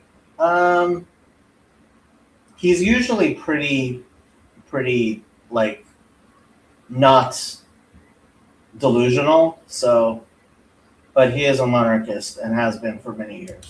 دارن تضعیف میشن. اول خبرهای مهم روز رو میگم، بعد برمیگردم و اونو تحلیل میکنم که چرا من معتقدم که جمهوری اسلامی رو به سقوطه. روز یکشنبه اسرائیل تعداد زیادی از نهادهای سرکوب رو در جمهوری اسلامی مورد هدف قرار داد. معلوم بود Israel has been targeting the oppressive systems in Iran. به این نهادها حمله میشه. به قرارگاه سارالله حمله شد در تهران. مقر قرارگاه سارالله کاملا منهدم شد. قرارگاه سارالله همونطوری که قبلا گفتم مسئول جلوگیری از سقوط حکومت در تهران. یعنی تمام تهدیدایی که علیه حکومت در تهران وجود داره قرارگاه سارالله مسئولشه. و فرمانده قرارگاه سارالله حسین نجات. و فرمانده سرکوب و جنایتی که شد که مردم رو کشتن در 2 ماه پیش در تهران قرارگاه سارالله است. قرارگاه سارالله موقعی که تهران رو شرایط بحرانی میشه در اختیار میگیره، نیروی انتظامی و وزارت اطلاعات و بسیج و همه ادارات تحت امرش قرار میگیرن. امروز قرارگاه سارالله So he's claiming that the center where the massacres in Tehran were planned and carried out were destroyed. میدونیم حسین نجات فرمانده قرارگاه سارالله کشته شده. Including the commander of that center, whose name you just said. یا نه علیرضا بیگدلی که جزء اهداف گفته بودن معاون امنیت نمیدونیم کشته شده یا نه. چرا؟ چون در جمهوری اسلامی خبر کشته شدن رو همون موقع اعلام نمیکنن. ممکنه یه روز بعد اعلام بکنن. کما اینکه امروز اسامی تعداد دیگه از فرماندهانی که روز گذشته کشته شده بودن امروز اعلام شد. And he's saying that Iran doesn't actually mention when people die immediately. They often wait a day or so. یه جایی دارن بنیاد حفظ نشر آثار نمیدونم چی دفاع مقدس اومد یه فهرست داد. گفت غیر از خامنه‌ای و شمخانی و عزیز نصیرزاده وزیر دفاع اینا، موسوی رئیس اتحاد کل یه تعداد دیگه هم کشته شده. گفتن محمد شیرازی رئیس دفتر نظامی خامنه‌ای کشته شده. اکبر اعتمادزاده جانشین دفتر نظامی کشته شده. یه تعداد از مقامات ستاد کل هم گفتن کشته شده. He's talking about various people who were killed, most of whom I've never heard of before.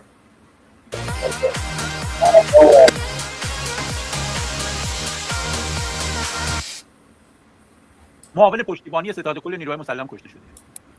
بهرام حسینی مطلق رئیس اداره طرح و امنیت ستاد کل که قبلا فرمانده سپاه استان تهران بوده کشته شده. غیر از مقامات وزارت اطلاعات هم کشته شده. اینا رو قبلا اعلام نکرده بودن. چرا؟ These were all killed yesterday, and he's saying that they didn't mention them before, and now they're telling them. امروز اعلام کرد. گفت تا الان 48 تا از مقامات و فرماندهان Trump apparently has said 48 commanders have been killed. ارشد جمهوری اسلامی رو کشته. خیلیه. برای یه روز خیلیه. در یه For one day, that's a lot of people killed, which is true. روز 48 تا مقام و فرمانده ارشد کشتن. سنتکام امروز اعلام کرد بیش از 1000 هدف رو بمباران کرد. در یک روز اول. That more than 1,000 places were bombed in the first day. بیش از 1000 هدف رو بمباران کرد. اسرائیلی‌ها روز گذشته 500 هدف بمباران کرده بودن، امروز حملهشون شدیدتر شد. Israel attacked 500 and today did more. غیر از قرارگاه سارالله، وزارت اطلاعات در خیابان عراقی تهران پشت سید خندان بازم بمباران کردن. ما نمیدونیم که اسماعیل خطیب زنده است یا نه. خبری ازش نیست. حرف نمیزنه. وزیر اطلاعات ممکنه کشته شده باشه. 4-5 تا از مدیرای ارشدش کشته شده.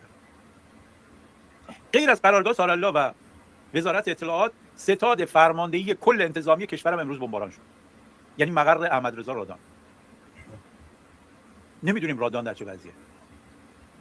غیر از ستاد فرماندهی کل، یگان ویژه در نزدیکی استادیوم آریامر ورزشگاه آزادی بمباران شد. The elite forces that have been responsible for cracking down on protesters apparently has been under attack. خیلی از مراکز بسیج و سپاه در شهرستان‌ها بمباران شدن، حتی شهرستان‌های کوچیک. And apparently besiege centers, including in small cities, are being attacked. در کرندقرب سپاه شهر کرندقرب که شهر کوچیکی بمباران شد. در خیلی از شهرهای دیگه هم اتفاق افتاده. اسرائیل داره چیکار میکنه؟ What's Israel doing? نتانیاهو امروز گفت ما تمرکزمون روز زدن نهادهای سرکوب الان. Netanyahu apparently has said, oh, by the way, Channel 3 in Iran was hacked and they were playing Netanyahu in Iran. Netanyahu has apparently said that his first goal is to destroy the oppressive systems in Iran. غیر از موشکی‌ها رو نهادهای سرکوب داریم میزنیم. After the missile stuff. گفت با این هدف میزنیم که این ساختار سرکوب از بین بره، به مردم فرصت بده قیام کنن. In order to give the people an opportunity to revolt. A comment about AI. What they've done, official Prime Minister office created an AI video of Netanyahu speaking in Farsi. And they broadcast it. Okay. The video I saw of from Channel 3 in Iran was in Hebrew with Farsi subtitles. Yeah, I don't know what they broadcast when, but there is a copy in Farsi.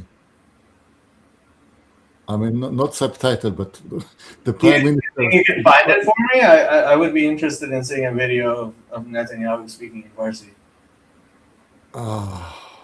I don't know. I mean, I watched it in live broadcast. I don't know how to get it. But if I get it, I'll point it to you.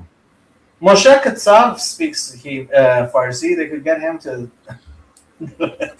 I don't know if he's around. Really? He might have died. Yeah, I guess. I haven't heard of him for many years. Did he die in prison? I don't know. I'm joking. No, I just don't know. Yeah.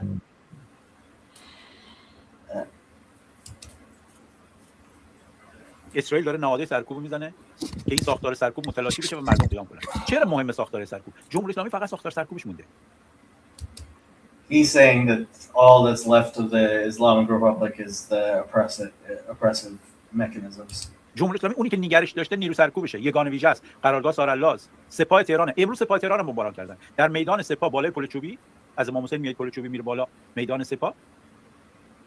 مقر سپاه تهران حسن حسن‌زاده بمباران شد. حسن حسن‌زاده مسئول سرکوبا بود در تهران دیگه. قبلا خدمتتون گفته بودم که در جاده تلو مانور سرکوب مردم برگزار کردن در تیپ امنیتی آل محمد. هم سپاه تهران بمباران شده، هم تیپ امنیتی آل محمد.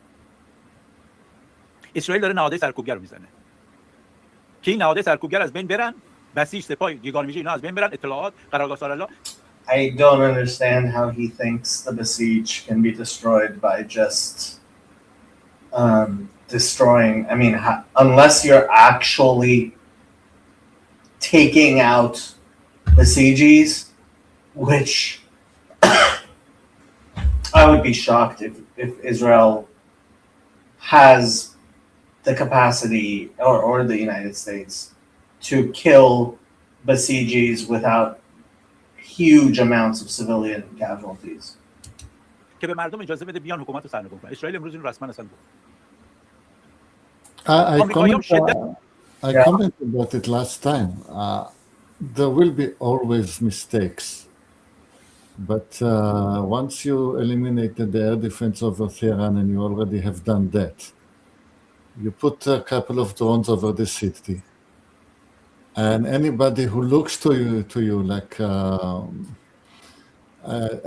pickup truck with a machine gun on it or a roadblock, then you send another drone and eliminate it. Sometimes it's a couple of journalists with cameras, and sometimes it's besiegers pretending to be journalists with cameras. If you have enough cooperation in the street, somebody to pick up the phone and tell you that this is a legitimate target, then it can be done. Mistakes will happen. I think that is how it should be done.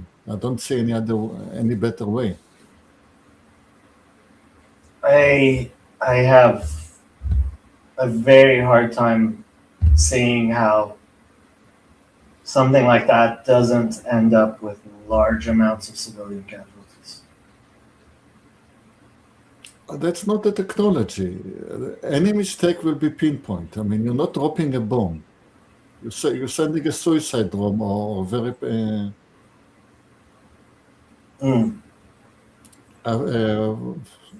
FPV drone. You have your eyes on the target until you hit it. Can the drones actually shoot? They can't shoot like the guns or anything like that, can they? Oh yes, they can. But what they do in Ukraine, mostly you have a small drone with a small amount of explosive, and you just send it on the target. And you have your eyes on the target until it explodes.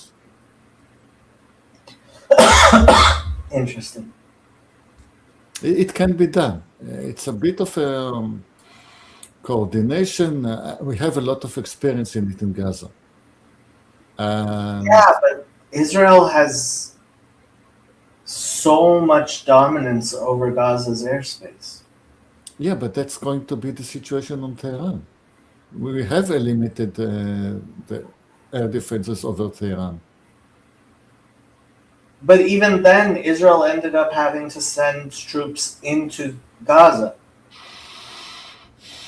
This is because of the tunnels.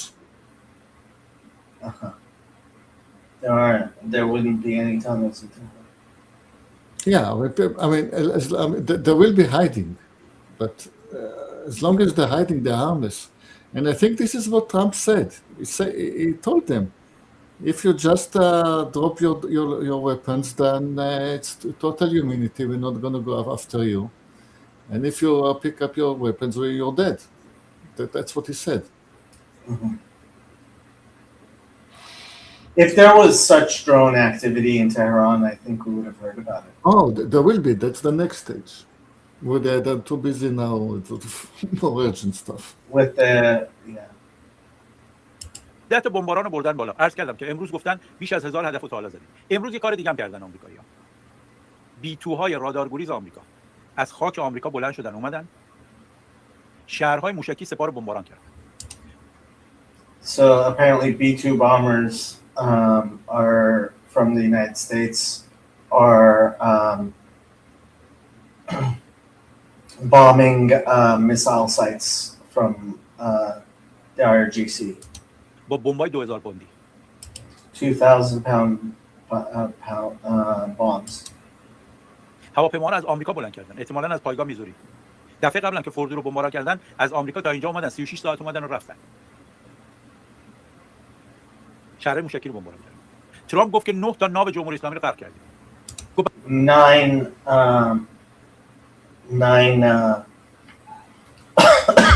vessels, naval vessels have been destroyed. بقیه‌اش هم غرق می‌کنیم. گفت بقیه نیروی دریاییشون هم منهدم می‌کنیم. متقابلا سپاه هم به شلیک موشک به اسرائیل ادامه داد. 6 نفر در اطراف بیت المقدس کشته شدند. هم شمار حملات موشکی به کشورهای حوزه خلیج فارس رو برد بالا.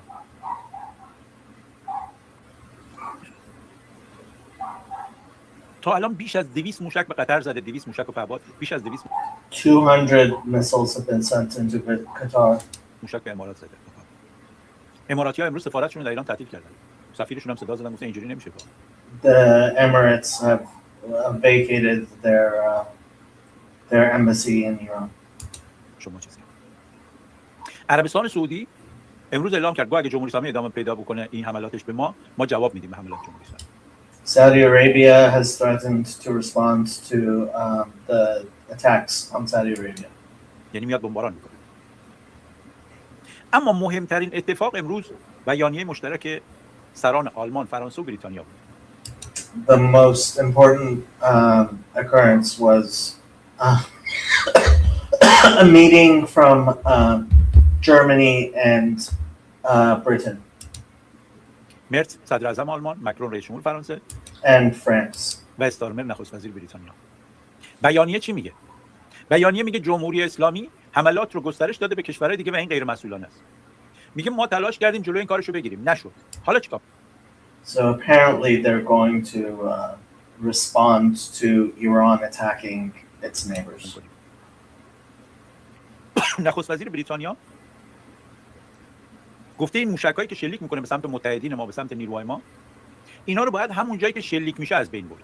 معنیش چی میشه؟ معنیش میشه که نیرو هوایی بریتانیا وارد فضای ایران میشه، بمباران میکنه. He's predicting that Britain is going to attack Iran. نیرو هوایی بریتانیا تا حالا دفاعی بود. میگفت من دفاع میکنم از اسرائیل، از اردن، از قطر، از این کشورها، ولی حمله به جمهوری اسلامی نمیکنم. افزایش حملات جمهوری اسلامی شورای همکاری خلیج فارس باعث شد که آلمان، فرانسه، بریتانیا تصمیم بگیرن حمله بکنن به جمهوری اسلامی. این حرفی که استارمر He seems to be thinking that France is going to join in the attack. He's even saying Germany. Of course, Germany doesn't have an offensive army. میگه که ما موشک‌ها از مبدأ بزنیم، یعنی هواپیماهای این سه تا کشور بیان داخل خاک جمهوری اسلامی موشک‌ها بزنن. چون جمهوری اسلامی شدت شلیک موشک‌هاش رو علیه کشور منطقه برده بالا، دنیا داره در مقابلش میسته. سه تا قدرت اصلی ناتو یعنی آلمان، فرانسه، بریتانیا دارن وارد جنگ میشن علیه جمهوری اسلامی. این اتفاق بزرگیه. He's claiming 3 NATO countries, Germany, England, and France, are going to attack Iran. میخوان جلوی این حملات رو بگیرن. I would be shocked if European countries actually start attacking Iran. I would also be shocked if Saudi Arabia directly attacks Iran. این چه اتفاقی به لحاظ سیاسی و راهبردی خواهد بود؟ توازن قوا رو کامل به نفع اردوگاه مقابل جمهوری اسلامی به هم میزنه. He doesn't usually predict things that are. He usually hedges his bets, and he's not hedging his bets. میشه آلمان، فرانسه، بریتانیا، کشورهای عربی، اسرائیل و آمریکا. جمهوری اسلامی عملا خودکشی سیاسی کرد. He's saying that it's been political suicide, attacking these countries. که خودشو با این همه کشور درگیر کرد. در سطح سیاسی هم بعد از اینی که خامنه‌ای کشته شد، جمهوری اسلامی اومده یک شورای موقت رهبری تشکیل داد. مسعود پزشکیان، اژه‌ای رئیس قوه قضاییه و علیرضا عرافی از فقهای شورای نگهبان به جای خامنه‌ای. گفتن فعلا معلوم نیست که مجلس خبرگان بتونه تشکیل جلسه بده و رهبر انتخاب کنه. بنابراین فعلا کار دست اینه. اینجا میخوام یه بحثی رو باز کنم که به نظر من جمهوری اسلامی در آستانه سقوطه. چرا من فکر میکنم در آستانه سقوط؟ چون اون نهادهایی که جمهوری اسلامی رو نگه می‌دارن در حال تضعیف شدنن و اون افرادی هم که جمهوری اسلامی رو نگه داشته بودن، مقامات مسئولین، روز به روز داره تعدادشون کمتر میشه. روز به روز داره تعداد بیشتری ازشون کشته میشه. در مورد نهادها، کدومی که نهادها جمهوری اسلامی رو نگه داشته بودن؟ مهمترین نهادی که جمهوری اسلامی رو نگه داشته بود، نهاد ولایت فقیه بود. نهاد ولایت فقیه الان ضعیف شد. بعد از کشته شدن خامنه‌ای ضعیف شد. پزشکیان و اعرافی و اژه‌ای اون جایگاه خامنه‌ای رو در جمهوری اسلامی ندارن. He's saying the ruling council, first of all, the various leaders are being continually killed, and the ruling council doesn't have the same strength to govern Iran that the supreme leader did. بنابراین مهمترین نهاد جمهوری اسلامی، نهاد ولایت فقیه، بعد از کشته شدن خامنه‌ای ضعیف شد. دوم، بعد از خامنه‌ای مهمترین نهاد جمهوری اسلامی سپاه پاسداران.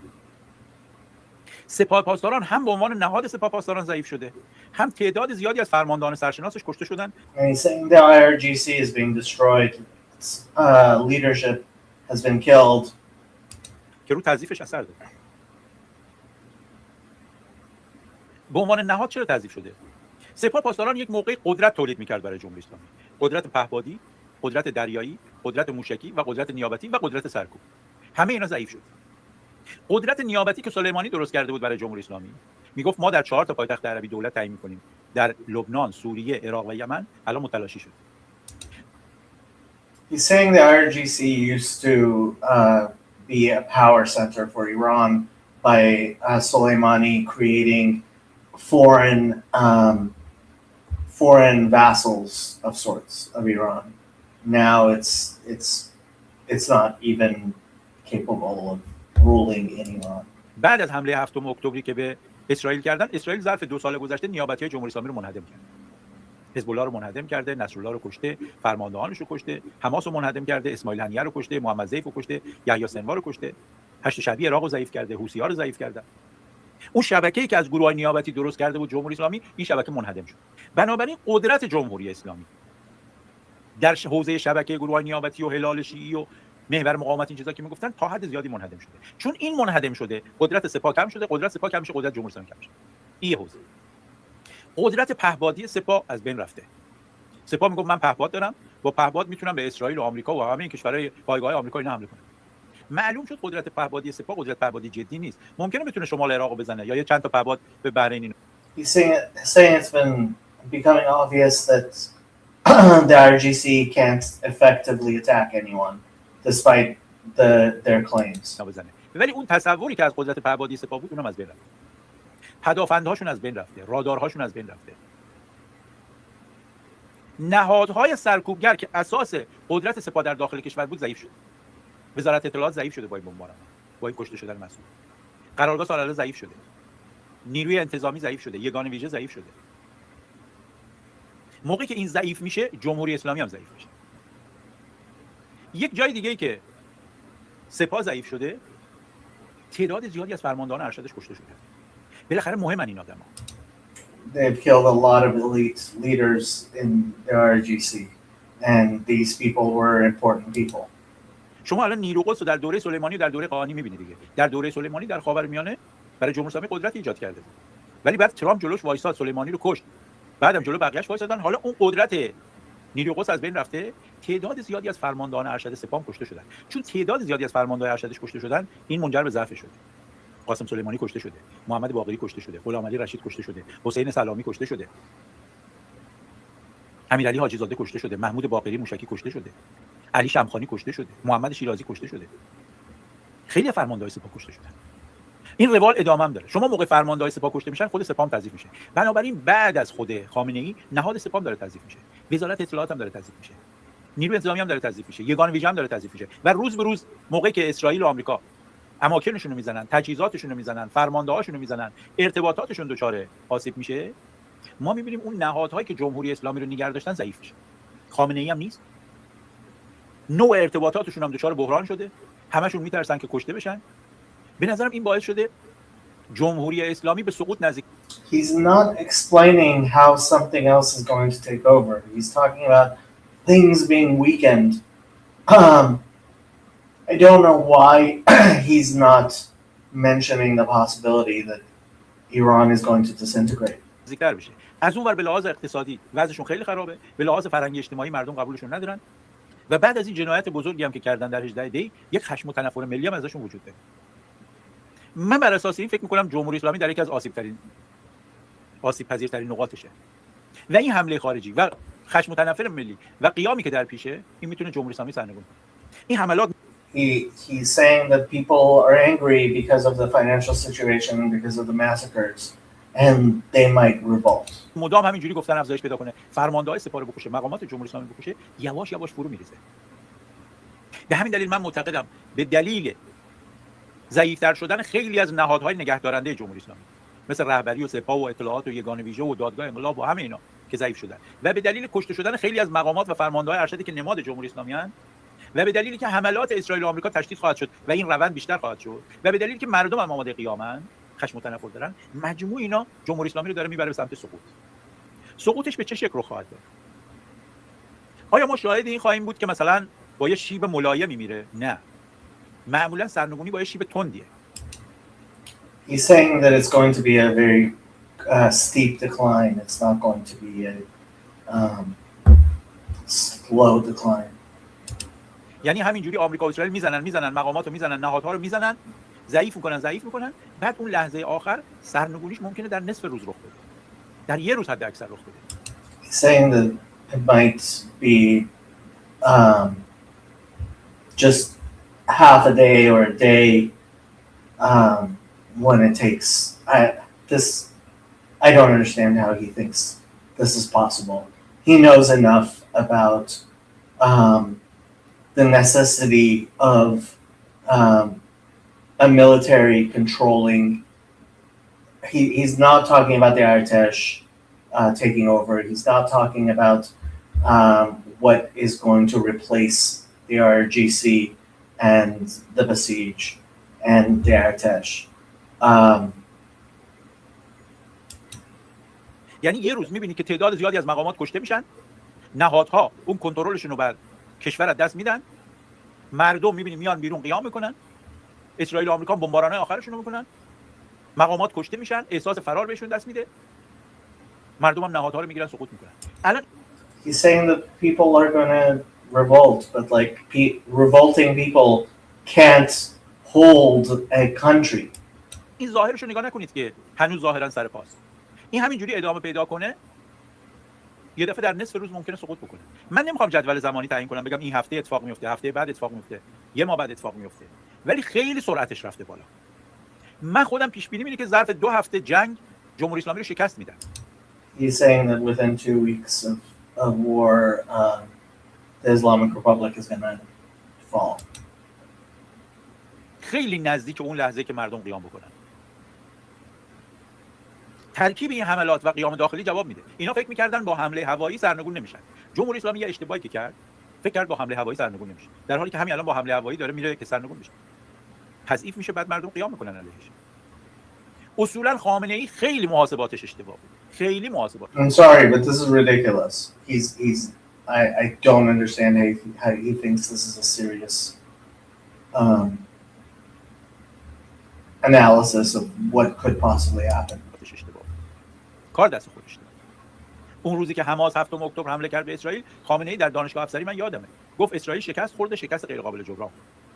ولی اون تبدیل به بومرنگی شد به سمت خود جمهوری اسلامی برگشت.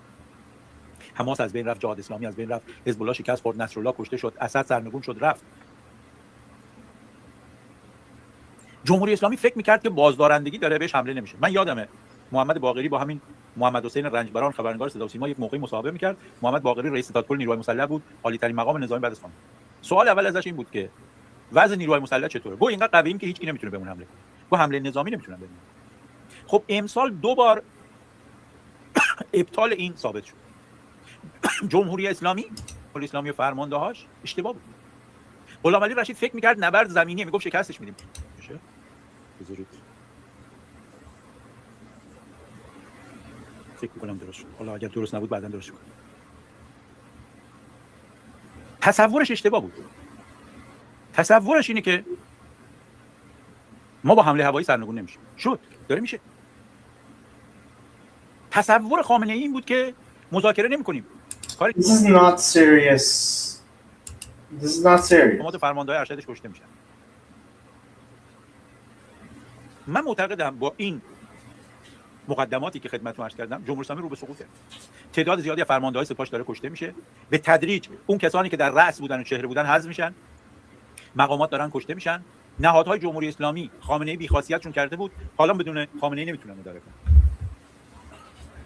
خدمتتون عرض کردم خامنه‌ای رهبر جانشین ناپذیره. به چه معنا؟ به این معنا که کاری کرده که هیچکی نتونه جاشو بگیره.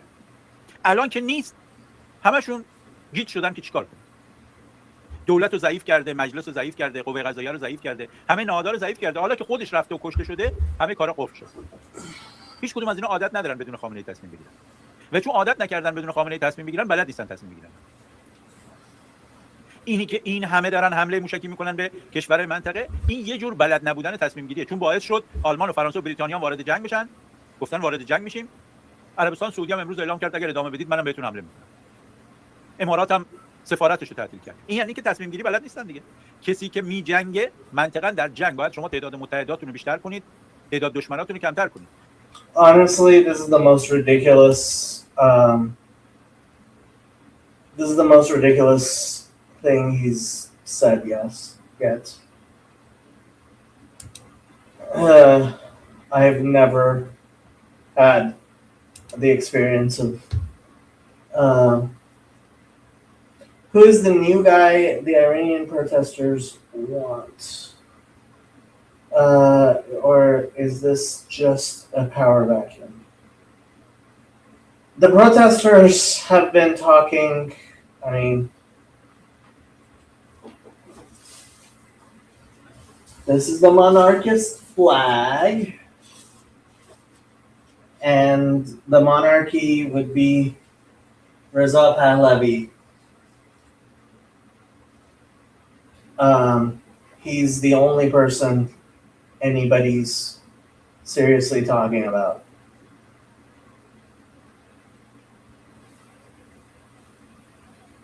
Yeah. But Reza Pahlavi doesn't have an army. And unless the Artesh provides him with an army, which I don't see as being a realistic possibility,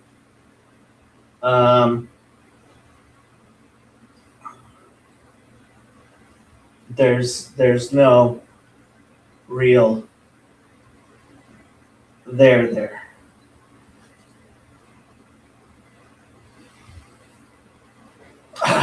Okay, I'm thinking about wrapping this up unless people have questions or somebody's going to join. Andrew, you must have important things to say. Important things to say.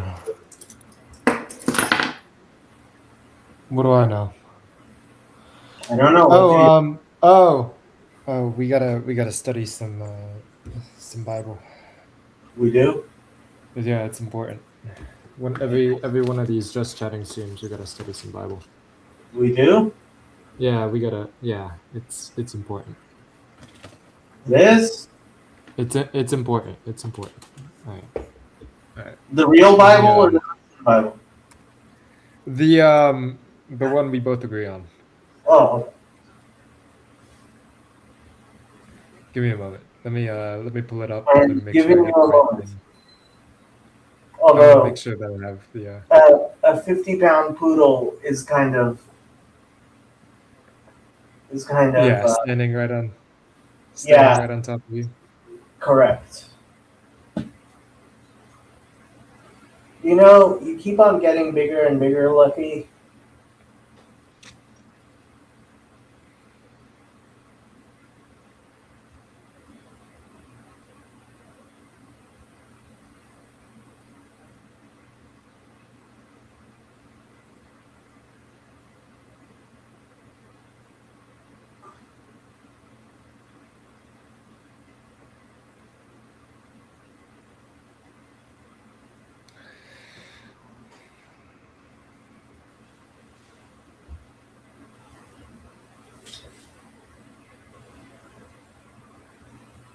All right. Let me share the screen.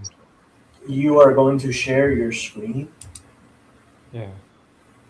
Oh, you Share did. screen. Share screen. Share screen. Share. There it is. All right. This guy. That's pretty small. Okay. All right.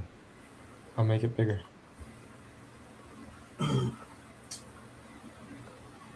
How's that? Hodu Lasham Kitov Kilolam Chasto. Hodu Lelokei Halokim Kilolam Chasto. Hodu Ladon Hadonim Kilolam Chasto. Hodu לעושה נפלאות לבדו כי לעולם חסדו, העושה שמיים בחוכמה כי לעולם חסדו, יוסד ארץ על המים כי לעולם חסדו, העושה מאורות גדולות כי לעולם חסדו, השמש למשול ביום כי לעולם חסדו, הירח והכוכבים לממשלת בלילה כי לעולם חסדו, למכה מצרים בבחוריהם כי לעולם חסדו, המוציא ישראל מתוכם כי לעולם חסדו, ביד חזקה ובזרוע נטויה כי לעולם חסדו. I forget how to translate that. הגוזר ים סוף לגזרים כי לעולם חסדו. Is that the Hebrew?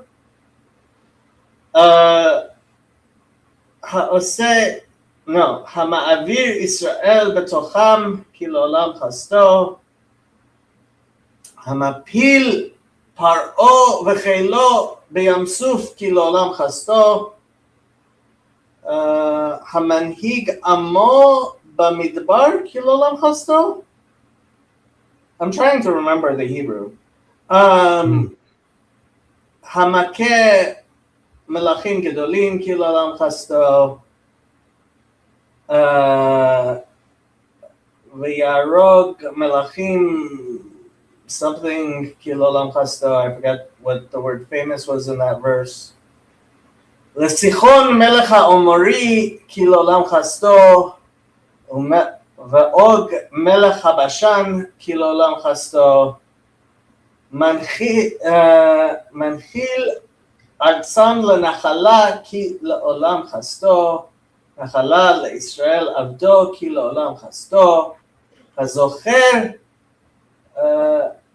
עמו בשפלנו כי לעולם חסדו, המציל לנו מאויבינו כי לעולם חסדו, הנותן לחם לכל בשר כי לעולם חסדו, לאלוקי הודו לאלוקי השמיים כי לעולם חסדו. Now I wonder how many of those I remembered correctly and how many of those I mistranslated.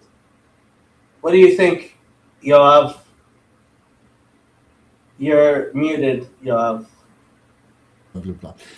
I think you were doing a good job. I don't have the Hebrew original in front of me. It sounded quite good.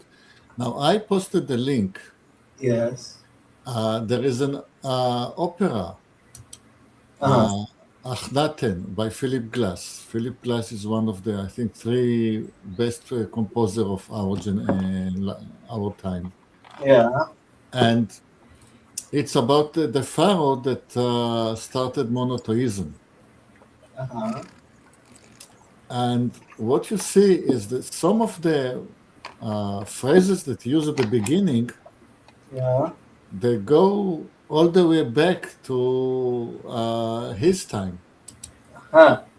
So what the link that I posted is a song from an opera, and it links those early unsuccessful attempt in monotheism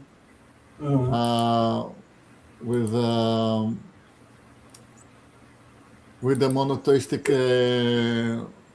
religions of today, and it shows anyway. The song is beautiful. I believe you. Unfortunately, I might get a copyright strike. No, okay. So I will just read you.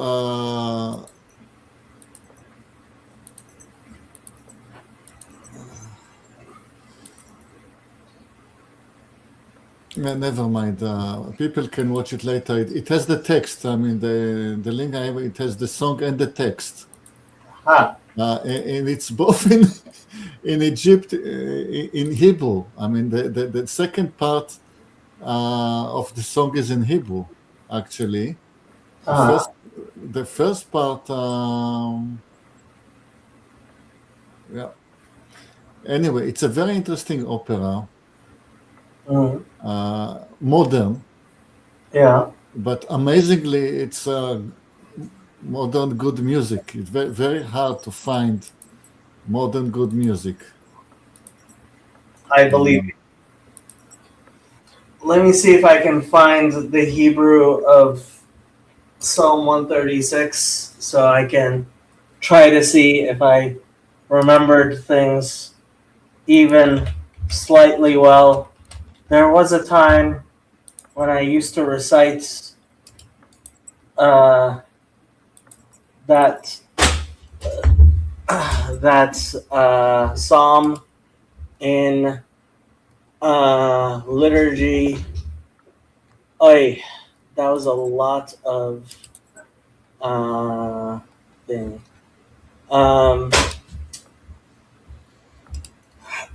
Source with translation. Hodu Hashem ki tov, ki l'olam chasdo. Hodu le'elokei halakim, ki l'olam chasdo. הודו לאדוני האדונים, I said אדון האדונים, כי לעולם חסדו, לעושה נפלאות גדולות לבדו, כי לעולם חסדו, לעושה השמיים בתבונה, I said בחוכמה, כי לעולם חסדו. They said with wisdom, it's with understanding, it's not with wisdom. לרוקה הארץ על המים, כי לעולם חסדו. לעושה אורים גדולים, כי לעולם חסדו. את השמש לממשלת ביום, כי לעולם חסדו. את הירח והכוכבים לממשלות בלילה, כי לעולם חסדו. למכה מצרים בבחוריהם, כי לעולם חסדו. That one I remember. ויוצא ישראל מתוכם, כי לעולם חסדו. ביד חזקה ובזרוע נטויה, כי לעולם חסדו. And I was right. לגוזר ים סוף לגזרים, כי לעולם חסדו. והעביר ישראל בתוכו, כי לעולם חסדו. וניער פרעה וחילו בים סוף, כי לעולם חסדו. I did not remember ניער. למוליך עמו במדבר. מוליך. I think I said מנהיג. כי לעולם חסדו. למכה מלכים גדולים, כי לעולם חסדו. ויהרוג מלכים אדירים. I didn't remember אדירים, כי לעולם חסדו. לסיחון מלך האמורי, כי לעולם חסדו. ולאוג מלך הבשן, כי לעולם חסדו. ונתן, I think I said הנחיל, ארצם לנחלה, כי לעולם חסדו. נחלה לישראל עבדו, כי לעולם חסדו. שבשפלנו זכה לנו, כי לעולם חסדו. I definitely did not remember ויפרקנו, מצרנו, כי לעולם חסדו. נותן לחם לכל בשר, כי לעולם חסדו. הודו לאל השמיים, כי לעולם חסדו. On the whole, I would give myself a C minus, maybe even a B minus. What made you decide on this particular psalm, my dear friend? I was wondering. If we say it in liturgy, yes, very often. Yeah, we do. I was wondering why mercy. You know, why not say his justice endures forever, his whatever, loving kindness endures forever. Hasdo, first of all, forever might not be the best translation of Ki La'olam Chasdo. You could say that really Ki La'olam Chasdo means that it is unto the world that is his mercy. Second, it's his loving kindness, Hesed,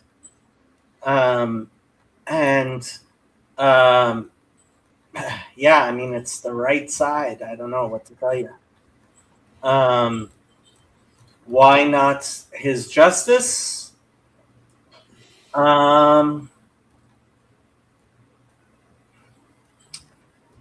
Good question.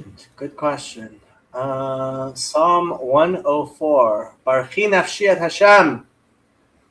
Hashem Elokai gadalta ma'od hod bahadar levashta. What specifically about? Well, that is the psalm that's supposed to be quoted in the opera. But I think the simplest thing if I just sing the opera for you. Go ahead and sing the opera for us. Can you sing it? No, I cannot, but I will do. I cannot play the clarinet, and I play the clarinet, so I am not. It's Purim, you know. I'm not afraid of making fun of me myself. Okay, here goes my attempt. Marabu, Ma'asecha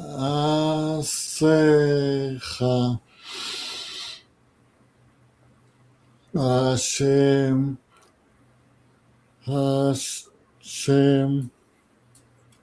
כולם בחוכמה עשית, מלא הארץ קניינך.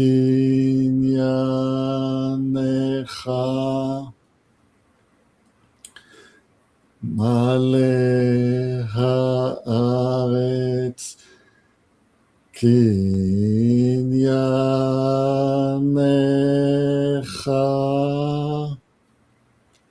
מה רבו מעשיך, או תאור, או תאור. כסלמה, כסלמה, או תאור, או תאור. כסלמה, כסלמה, נוטה שמיים, נוטה שמיים. כירייה,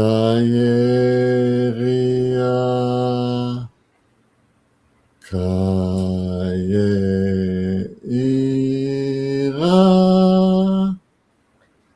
או תאור, או תאור.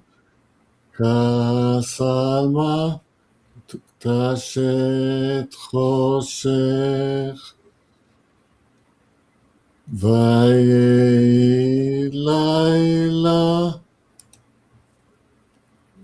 תשת חושך, ויהי לילה. בוא תרמוס כל חיימה תויה,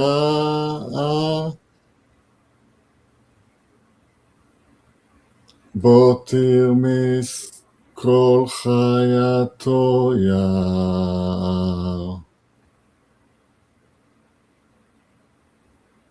So the words are from Egyptian but show up in Psalms. It turns out that the psalm was based on very early Egyptian texts. Uh-huh. And I mean, this is a fascinating opera because some other songs are taken from the Amarna letters. You have letters from the kings of Canaan complaining to the Pharaoh that he doesn't maintain the order as well as it should be in Israel. We turned that into a song as well. Mm-hmm.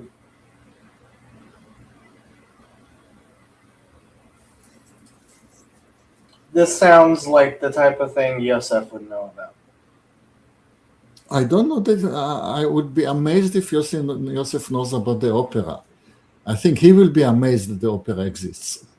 You might let him know. I would not be surprised if he was aware.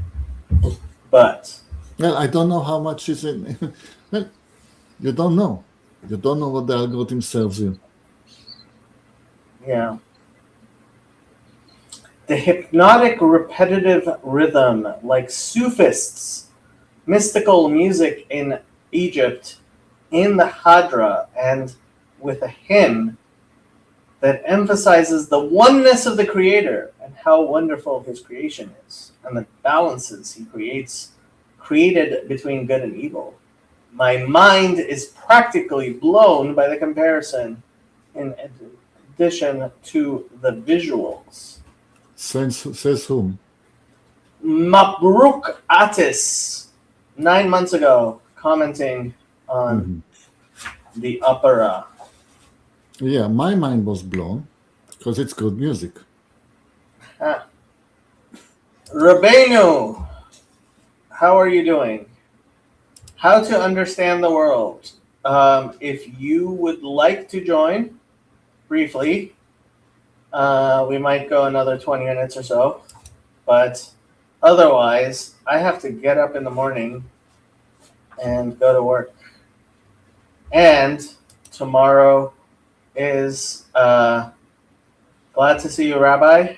Tomorrow is the fast of Esther. Starts in the morning and goes until we read the Megillah in the evening. Anybody in Los Angeles is welcome to join me at Chabad at USC for the reading and a festive kind of sort of meal. And then I'm not welcome. What? I'm not welcome. Of course you're welcome. Okay. It was in the WhatsApp. You didn't Yeah. respond. And Max actually said if nobody from the Chevra is coming, which apparently nobody from the Chevra is coming, he's going to go somewhere else. So it's just going to be me at USC, possibly with my nephew, though. Did I tell my nephew? I did tell my nephew. Where's my nephew? I doubt he's going to come. He has a MCAT class tomorrow. Anyway, yeah, I've got stuff to do, and this has been going for like 3 hours now. Final words, Andrew. I've got nothing. You've got nothing. Final words, Yoav. Not final, not final at all. We will meet again. We will, in fact, meet again, and quite possibly much closer to having a monarchy in Iran. Yay!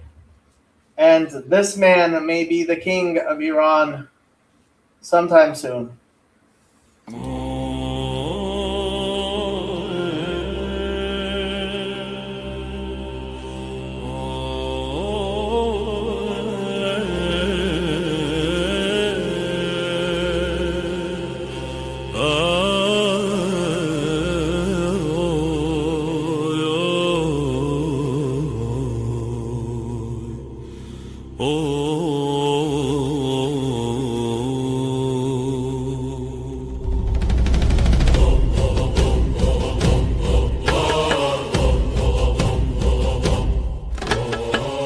رضا پهلوی وارث تاج ایران انتظارمون روز شاهیته سرفرازیمون پادشاهیته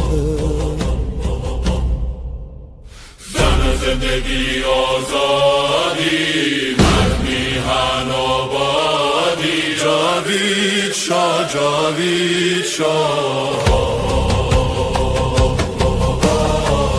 این ملت آزادی میخواد به جای غم شادی میخواد ایران آزاد شکوه دیرین میخواد زن زندگی آزادی مرد میهن آبادی جاوید شاه جاوید شاه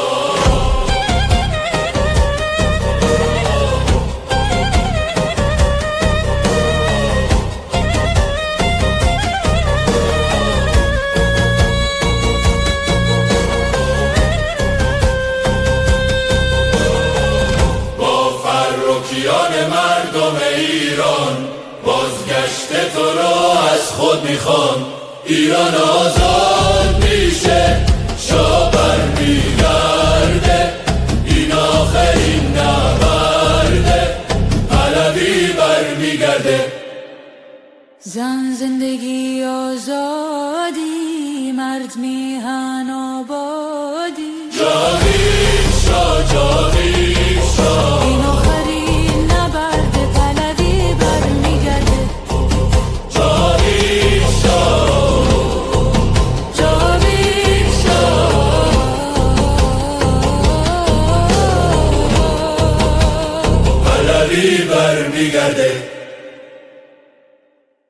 جاوید شاه.